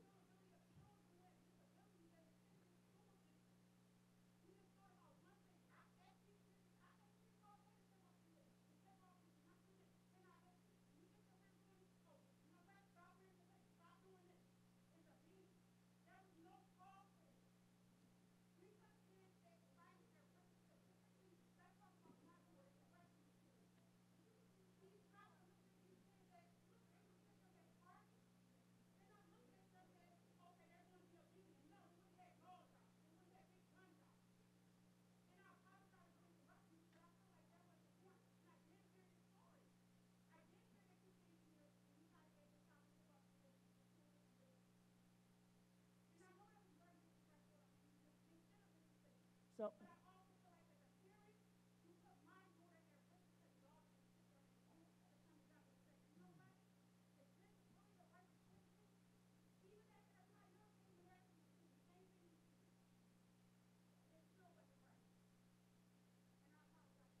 no, that's fine, ma'am. So what I'm saying to you is not only did I witness it, I give my email out at every board, well, majority of the meetings, so that parents and students and staff members can email me with concerns. So those concerns I do bring. So what I'm saying to you, it was just not my observation. It was also employees' observations. It was also security's observations. It was also students' observations. So when I bring it to the board, I'm not bringing nothing that someone hasn't brought to me that was a concern. So what I'm saying again is, I, the one who asked for it, and I apologize to my students first because I'm an advocate, and number two is my staff and the employees of the district. And now seeing and hearing from the students in person, because a lot of them don't email me, even though I tell them it's confidential and I don't tell their names, I got a different outlook. So for the parents who have students that have a health issue, your child should have a 504 plan on file. So if your child has a health issue and they're in regular ed classes, they need a 504 plan. My son got a 504 plan. My son got an IEP. You got to make sure you have all your paperwork in order. So when a teacher comes to your child, take off that hoodie, take down your hoodie. Instead of your child getting smart and cursing them out in front of the whole class and other staff members, please check my file. This is the reason why I have to keep it on. And for those individuals who are harming themselves, I need my students to go to an administrator or a teacher that you trust, have a conversation with them, so that when it's time for things like this to happen, and I'm praying it doesn't happen again, that it's on file. This is why the child is wearing this. This is why the child has a long sleeve on. But I don't understand how a hood needs to be on your head in class while you're listening to music. That is unacceptable. I am proud of the students who protest in peace, but what transpired after the fact is totally unacceptable. And so I agree with Ms. Teresa Harris Johnson and Ms. Perry. And I'm apologizing to you. Because one thing about me, if I make a mistake, I'm going to apologize. That's right. That's right. I'm going to apologize. I'm telling y'all, I'm the one who started it. So there's no misunderstandings. But let me tell you and be very clear. Anything that comes to my email, I tell every board member in a meeting.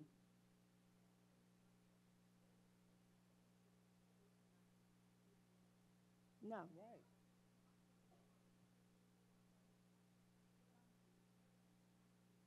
Right.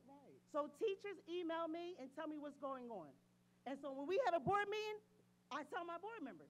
So if they don't listen to me, I can't do nothing about it. I can't answer that. You have to ask them, ma'am. You have to ask them. I can't answer that. So, ma'am, I'm telling you right now, I know for a fact that they don't have rooms. I'm telling you, you can ask me anything and I'm going to tell you what it is. Ma'am, listen. Do you have a direct question, ma'am? Because I want to answer your question. I can tell you I was not shocked by anything that was said tonight. I was very aware of all of it. And my son is a junior here, and he was here yesterday. And he came to school on Monday in a hoodie. They sent him home, and I let him stay home. But he was also told that that's it. That was your protest. But I knew about the teachers. It's been discussed in plenty of public meetings, so none of us are actually in shock. And at the meeting last month, was when the principal spoke about these needs. So it's not new information. We are not in shock. We were aware of these things. How Ms. much Perry, can you we just can, you push can and only force speak for for them? yourself. Not right away. Ms. Perry, you can't speak for the whole board. Just let them speak for themselves, ma'am, if you don't mind. Thank you. Wasaki.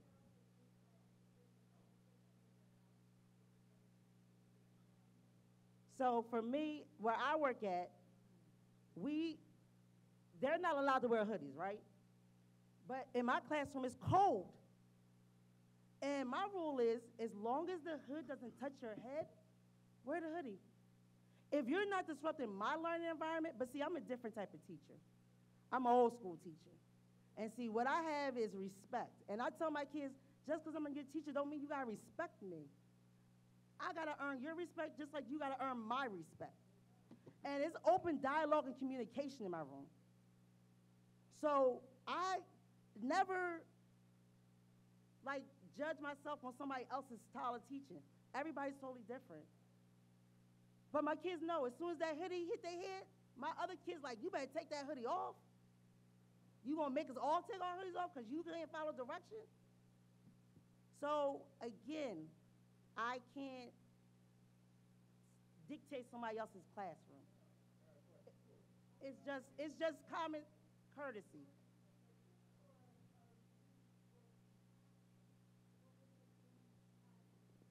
So the issue was for some of the teachers who emailed me, which I will never get their names or what building they live in, work in, the kids were being disrespectful.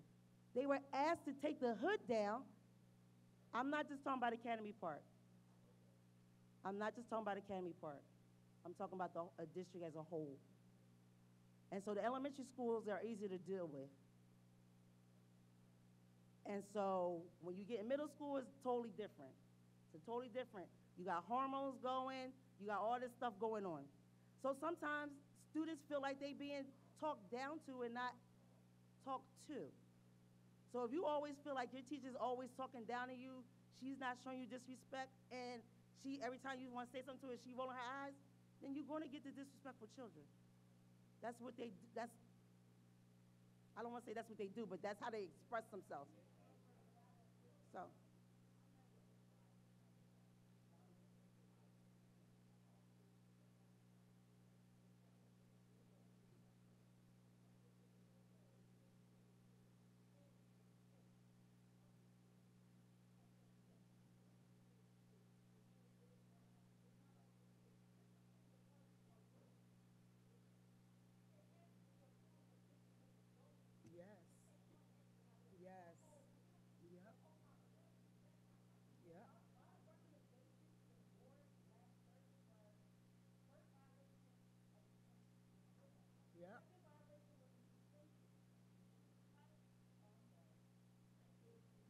I apologize. So my recommendation Thursday at the board business meeting, the fourth Thursday in the month, my first recommendation was detention, the first violation. The second violation was another detention. The third violation was a mandatory parent conference. So that was my recommendation. So if you go back and look at the tapes, that's what I recommended.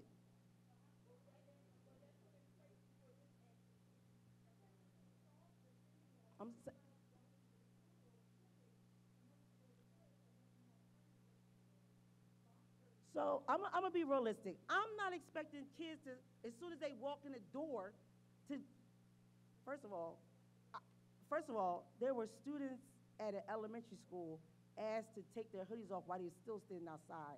When I got the text, I was outraged.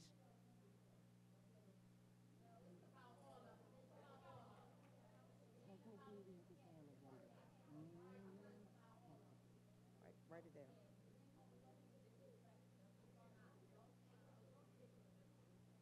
So when I got the text message, I'm in class. I'm in the city. So when I responded, I'm like, as the kids do, WTF, where we do that at?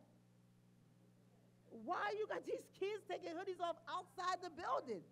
That don't even make sense to me. That's not common sense. But then I realized everybody don't have common sense.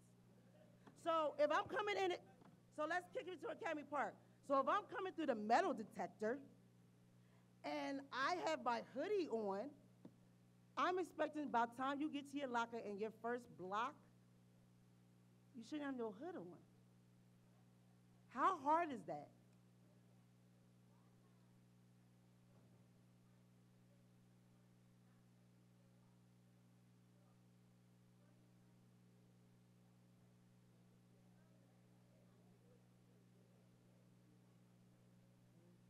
So apparently it didn't work because that's why the teachers were emailing me.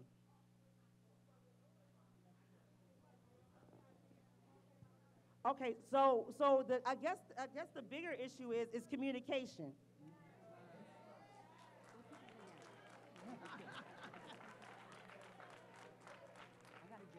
So once again, so I don't want to take up the rest of the board members' time because I know some of them don't like me talking, so I'm just going to be quiet after this. But what was implemented or developed at the last special meeting here at Academy Park. So at the last meeting that we had here for the special meeting at Academy Park, there was a parent task force. I contacted a few of those parents via text so that we can get together and come up with some solutions. When I go visit buildings, I ask students questions like, hey, what's going on? What do you like? What you dislike? Da-da-da-da.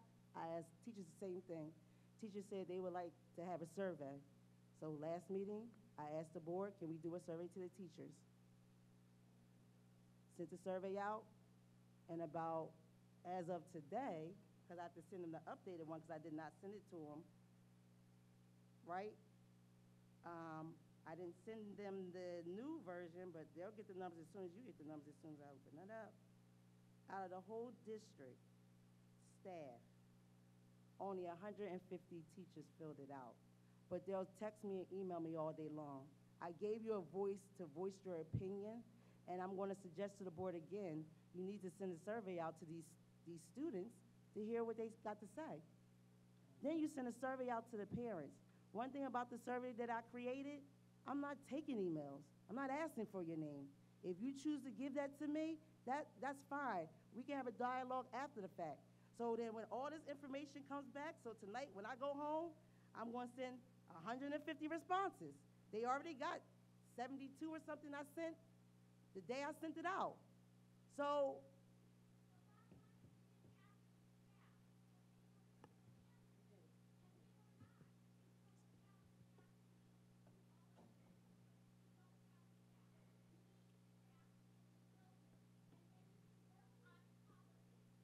well, right now I'm not.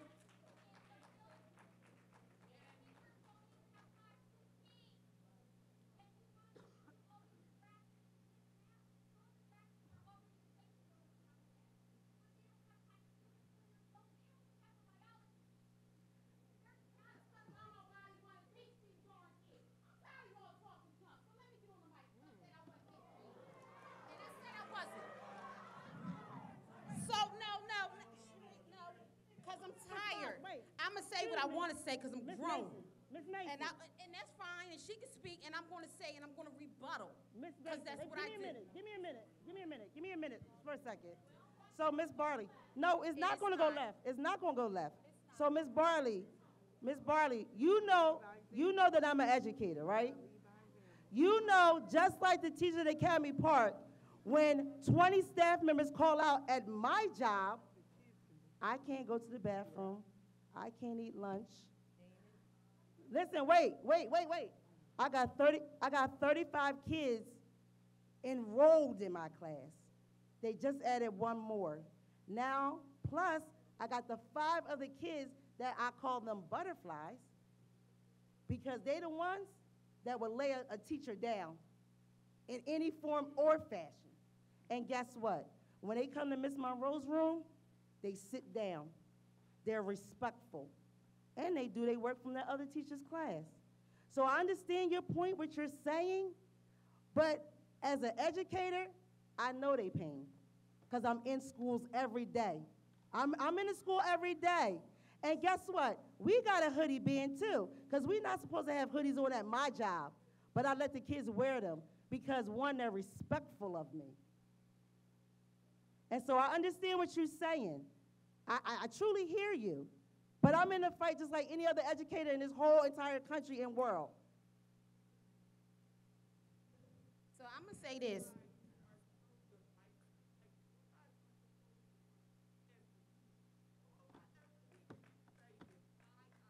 Yes. Work as a unit. Yes.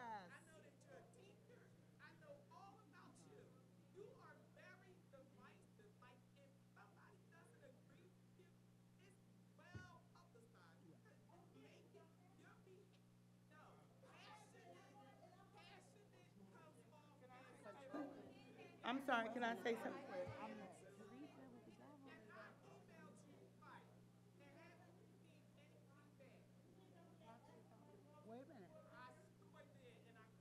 I'm not.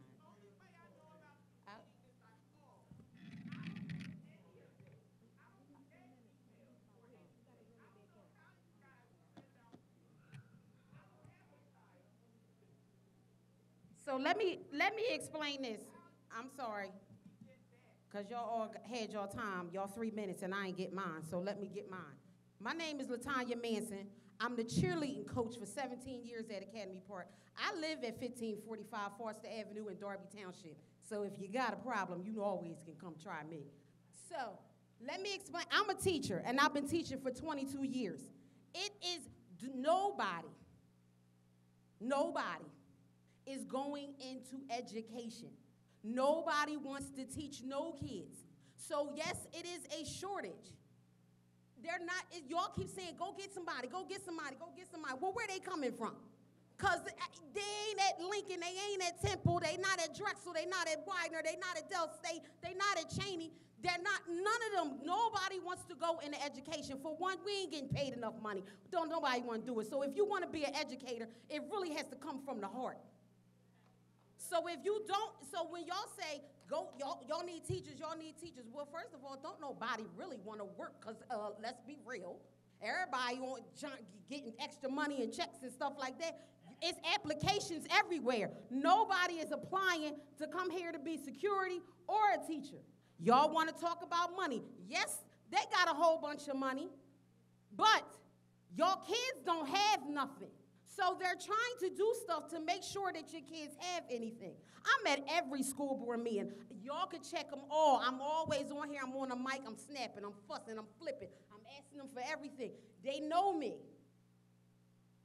I don't have no disrespectful cheerleaders, period. You ain't never past or present. They not going to come up here and be disrespectful or be disrespectful to any staff, because all they got to do is call Miss Manson, because I'm checking them. Now, yesterday, I'm at work with my 25 kids. I'm a teacher, middle school. I'm at work. I get phone calls. My cheerleaders is group meet, everything. Y'all home, you safe, whatever. My co-coach that works in another school is calling me. I'm like, I can't talk. Text me. She, in turn, says, no, you have to call me. Get up here now. I'm in Delaware, y'all. It ain't no get up here now. How you do that? But you know what I did? Like I tell all my cheerleaders, if you need me, I'm coming. My son, 23, he at Bloomsburg doing the darn thing. He graduated, and I graduated. We all graduated from right here. We can't say nothing about the old school teachers. They gone. But y'all have the new ones is here, and they trying. They trying. It ain't nothing much more what they can do. Now, hoodies. I told my cheerleaders, I was at the meeting on Thursday. I told my cheerleaders, y'all can't wear hoodies. I don't know what the consequence is, but y'all can't wear hoodies. But I'll tell the board, y'all paid for our hoodies. Y'all paid for the cheerleaders to go to camp. So, and that was part of their camp. They had to, there was uniforms that they had to have. So a hoodie was in their uniform. However, y'all don't wear the hoodies. I don't want no issues. I don't need no comments. I don't want nobody calling me talking about the cheerleaders. And my cheerleaders, they stand out. They in these bright pink hoodies, so you know they the cheerleaders. But y'all keep fussing about, yes, they should have communicated. It should have rolled out a lot better than the way they did it. They didn't do it the correct way. They was thinking, it's just like you, and I'm going to say you, everybody, when you at home, if something happened, you react. And then when the consequences come or something happens, then it's like, dang, well, we should have thought about it this way, or we should have did that. That's just like the fight that happened when they came out of this meeting. They protested very well. I know, because I got the president, the secretary, and the treasurer on my cheerleading squad for student council, so I know what they did. The protest was fine. It was when they got out there. They don't have enough security. They had some people come here, safe corridors, to come in to try and see if they can hire them to come in. Out the board, they ain't look at the paperwork, they ain't do what they supposed to do, whatever they decided, no, they not gonna hire them. I don't know. Now, all of them didn't look at the paperwork. That's what they said, because they did ask at the meeting. If you look on the mic, on the video, they did ask, did everybody look at the meeting, and all of them didn't. However, I only speak about me, and I'm gonna say this, in these Springfield, Marple, Ridley schools, you know who substitutes? The parents. It ain't nobody else. They don't go to substitute service and Kelly services to go get nobody. Why don't y'all come in here? Y'all talk mad junk, but y'all ain't in here. Y'all kids is disrespectful. I really, every year I say, I ain't coaching. Every year I say, I ain't coaching no more. I ain't doing it. I don't have it. I don't have it. I don't have it. I don't want to coach. I said, these kids is different. And my older cheerleaders, they come back and they fussing. They like, Coco, you soft. You ain't nothing like you used to be. Nah, because I'm getting ready to catch a case up in here. And my son, I still got a son. I got a mom. I got a husband. I got family. You know what I'm doing? I'm warning off my parents, because my cheerleading parents is ready to go at any time. So I'm trying to keep them at bay. I'm talking to the staff. So if y'all really want to make some change, vote, because if you don't like what they're doing, you can always vote them out and have somebody in. But see, don't nobody run up against them. So that's how they get these spots. I just want y'all to know that. Y'all don't know that some spots is up, but don't nobody run up against them anyway. So anyway, y'all could vote, get them out. But come in the building and help. Get your clearances. Be these hall monitors. Let them cuss you out. And see how that works. They not going to open. It's called, listen, no, because okay, so the way to get in the door is to do the proper paperwork. Get your clearances, sign up to be the hall monitor. I don't care if y'all do it for 2 hours a day. Do whatever it works to make it so that you can get your school back or that you can get your kids safe.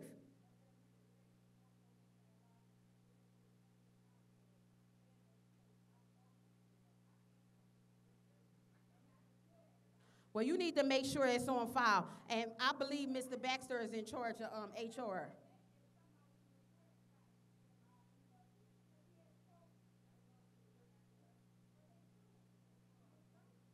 So what she telling y'all is they want to come in and help y'all. That's what they're saying. She's saying that they telling y'all they want to come in. So if they get their clearances and their clearances say that they pass and they do whatever it is, they shouldn't have to be interviewed too much to the point where they got to have all these different interviews that y'all put the teachers through to be a hall monitor. Well, honey, they don't even check it. But when you say, I can't speak for all of them, but when you say they, because you have to be specific. See, I'm the email queen. So I'm emailing every board member. Then I'm coming at the meeting with my email talking about I sent it to you, and you at this time, and you didn't respond. See, I'm very quick. They already know as soon as I'm done teaching, somebody's spot is gone because I'm coming. But you're going to have to. As a parent, you're going to have to. Y'all going to have to step. You're going to have to. So the better way to be in the hallways is to get your clearances, call Mr. Baxter, Dr. Winder.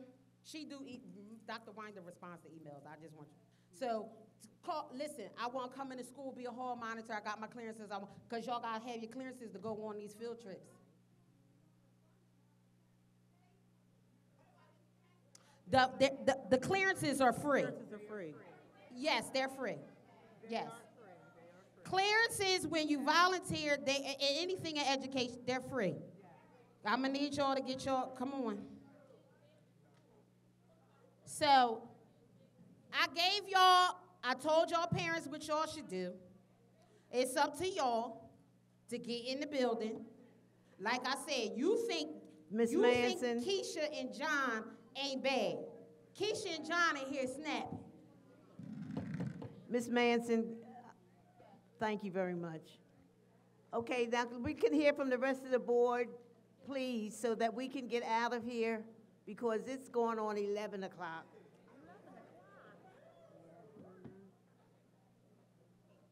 Excuse me. Hello? Good evening. I want to say something really quickly. Hello? Oh, go ahead, Cynthia. First of all, I just wanted to apologize to the parents. Listening to your stories of what you went through yesterday, I can only imagine what you went through. It was really horrifying. If I had known that it was going to come to this point, and if I had gotten more people that comes to the meetings, I would know how you feel. So when I voted yes, I voted that way because I'm thinking in my mind that I'm protecting your kids. Because when I go to the high school and walk around, I see the guys with the hoodie on, with the heads down. My thing is, I don't know whether they students or not. So I'm up here protecting your kids, and I bring it to the superintendent and to the board. But the way we did it, yes, we did it wrong. And I do apologize to the parents, and I apologize to the students who had to go through what you went through yesterday.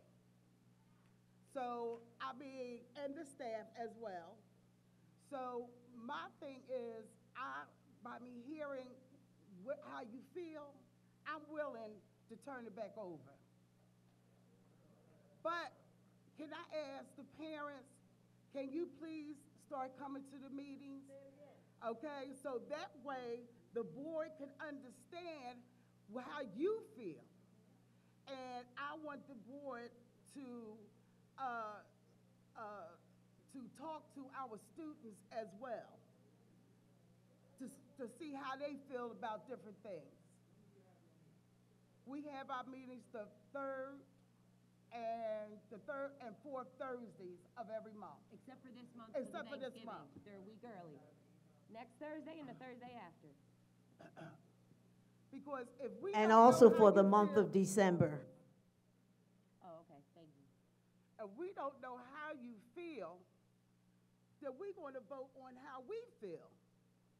So you have to come to the meeting to let us know your thoughts. So thank you for coming out, and by me hearing your how you feel, like I said, I'm willing to turn it back over. Thank you.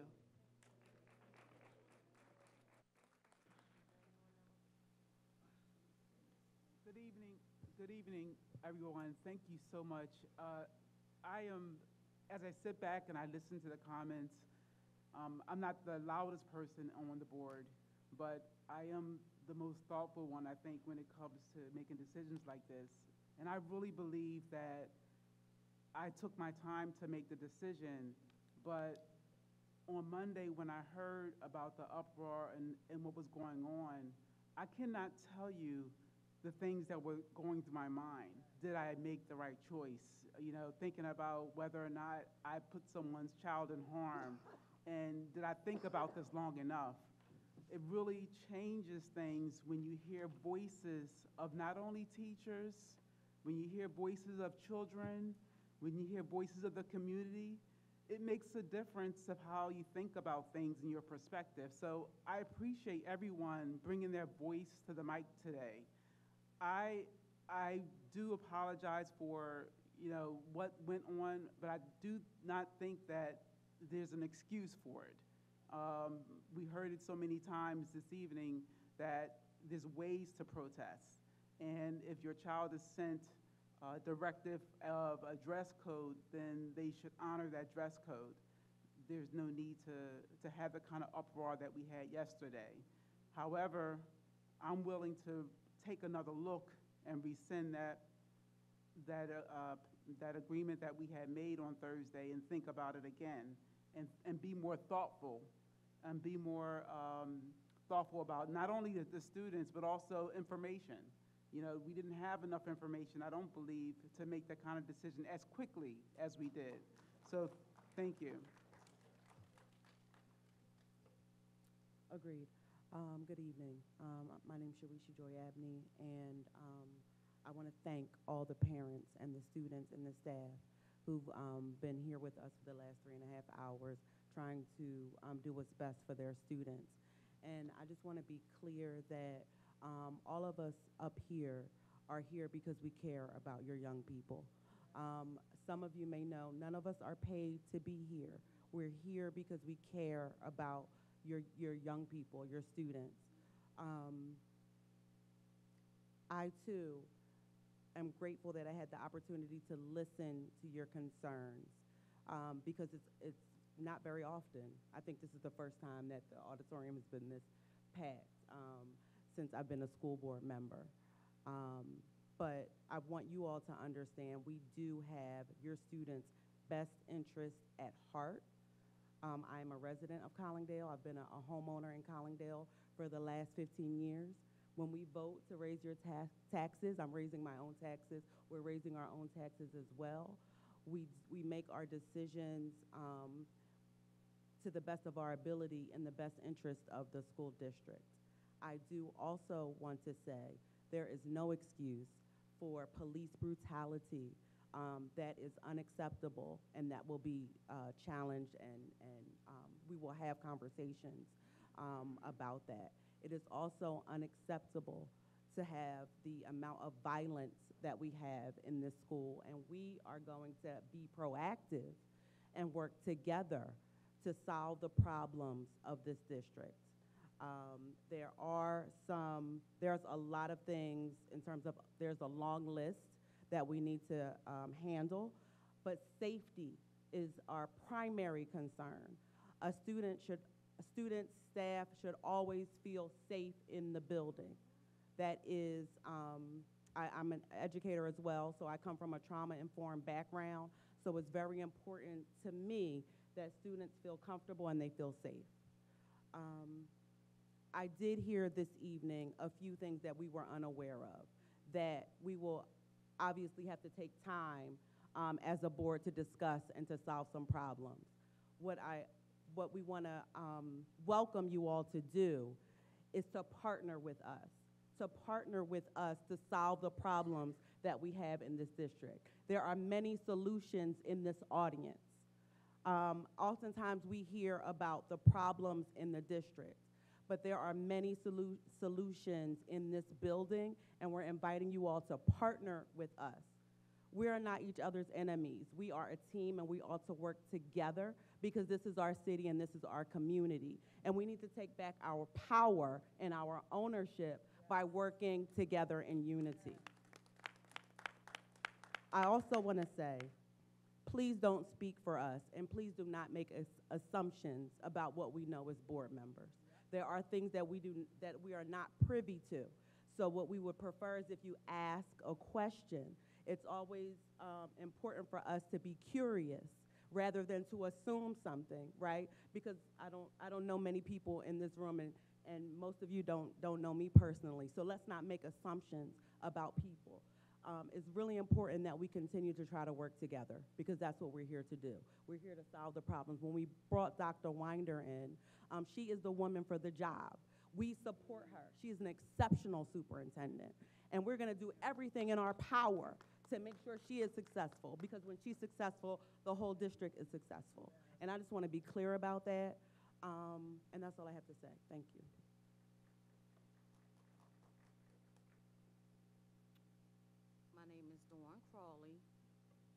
Vice President, it was a lot to digest tonight.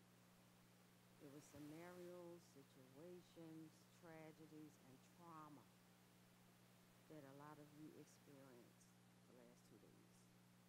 I'm definitely rescinding my vote and how I felt. It wasn't thought through. I'm glad that everybody came out, and it's overwhelming. It wasn't thought through like it should have been. But I promise we have to think things through, work together, and I'm glad everybody came out, and I'm all for the hoodies.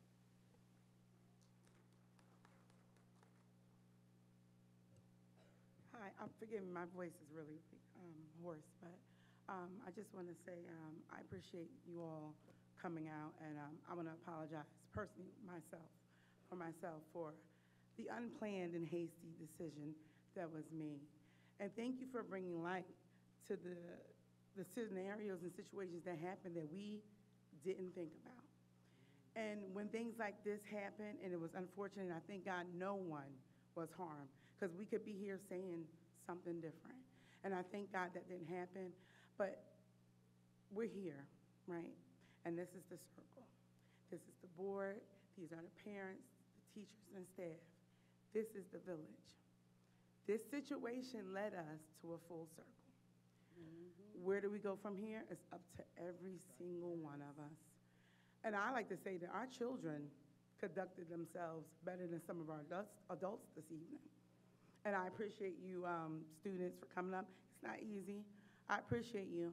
And I look forward to you guys communicating more with us, either being anonymous or stopping by the offices or emailing. I look forward to making connections with parents, teachers. Let this be an open forum for change, an open forum for progression, and more focus on education. And keep in mind, number one, the safety of our children, which we neglected, and I'm apologizing on behalf of myself. Thank you again.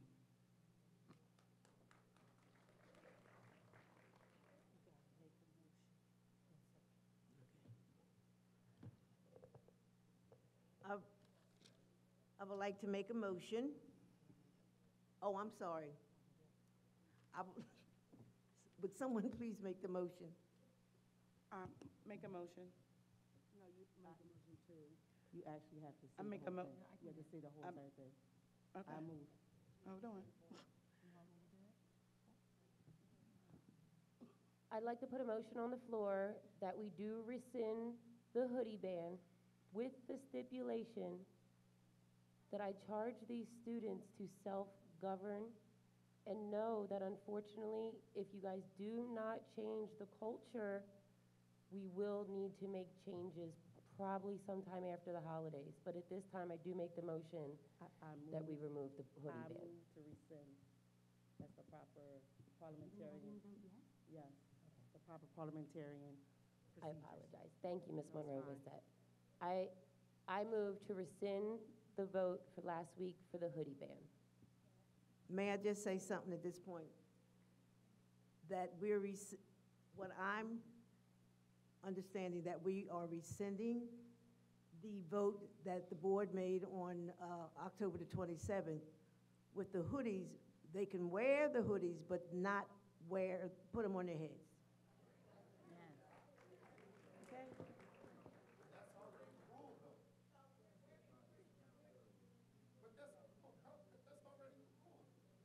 Absolutely, so we're going back to that.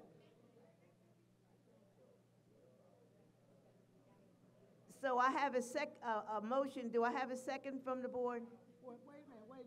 Wait.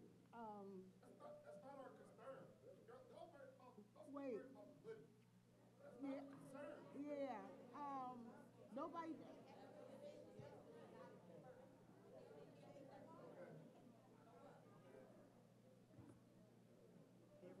What we initially agreed upon on October the 27th, that the students could not wear them at all in the building. What the policy says under the dress code is that they can wear the hoodies, but they don't wear the hoodies on their head while they're in the building. So we're still letting them wear the hoodies as something to keep them warm, but they just can't, while they're in the building, don't put it on your heads. The hood, the hood, the hood. Yes, thank you.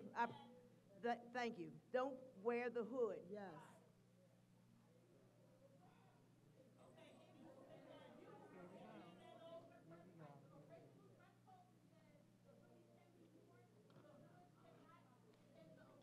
Yeah.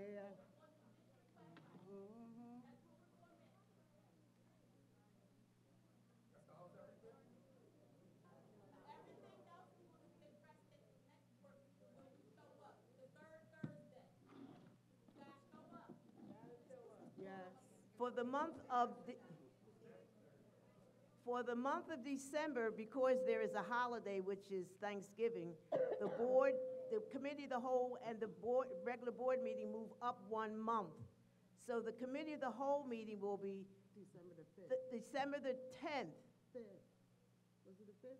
Is it the 5th or the 10th? November the 10th is the committee of the whole meeting, and the regular board meeting is November the 17th. Yeah. Because of the holiday. Yeah.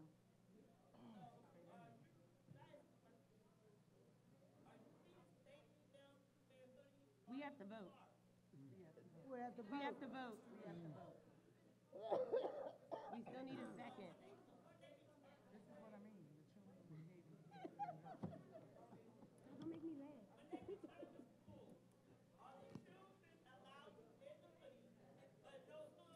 Yes. If yes. we have to vote. But we have to vote on it. Let us finish so we can vote, so it can be put into place. If we don't finish this, right, it won't be finalized, okay? Yes. Yeah, we have to vote We on did it. get a second? Second. All in favor? Aye. Any opposed? Motion carries.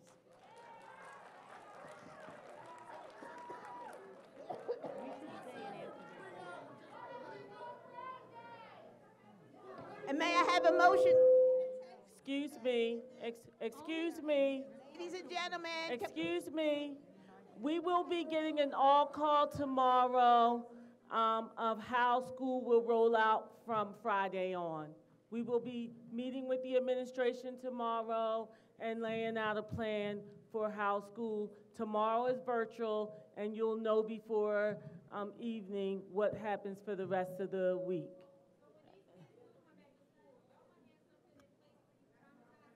Yeah, we're gonna explain that, yes. Wait a minute, before you do, I need may I have a motion I just to wanna adjourn say, this this meeting? brought attention to multiple problems. May I have, not just the hoodies, because that's what he's thinking. may I have a motion to adjourn? May I have a motion to adjourn this meeting? Motion, Madam President. All in favor? Aye. Meeting is adjourned.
Nah, because twins don't play with me. Ain't that right, twin? I saw it. I saw it.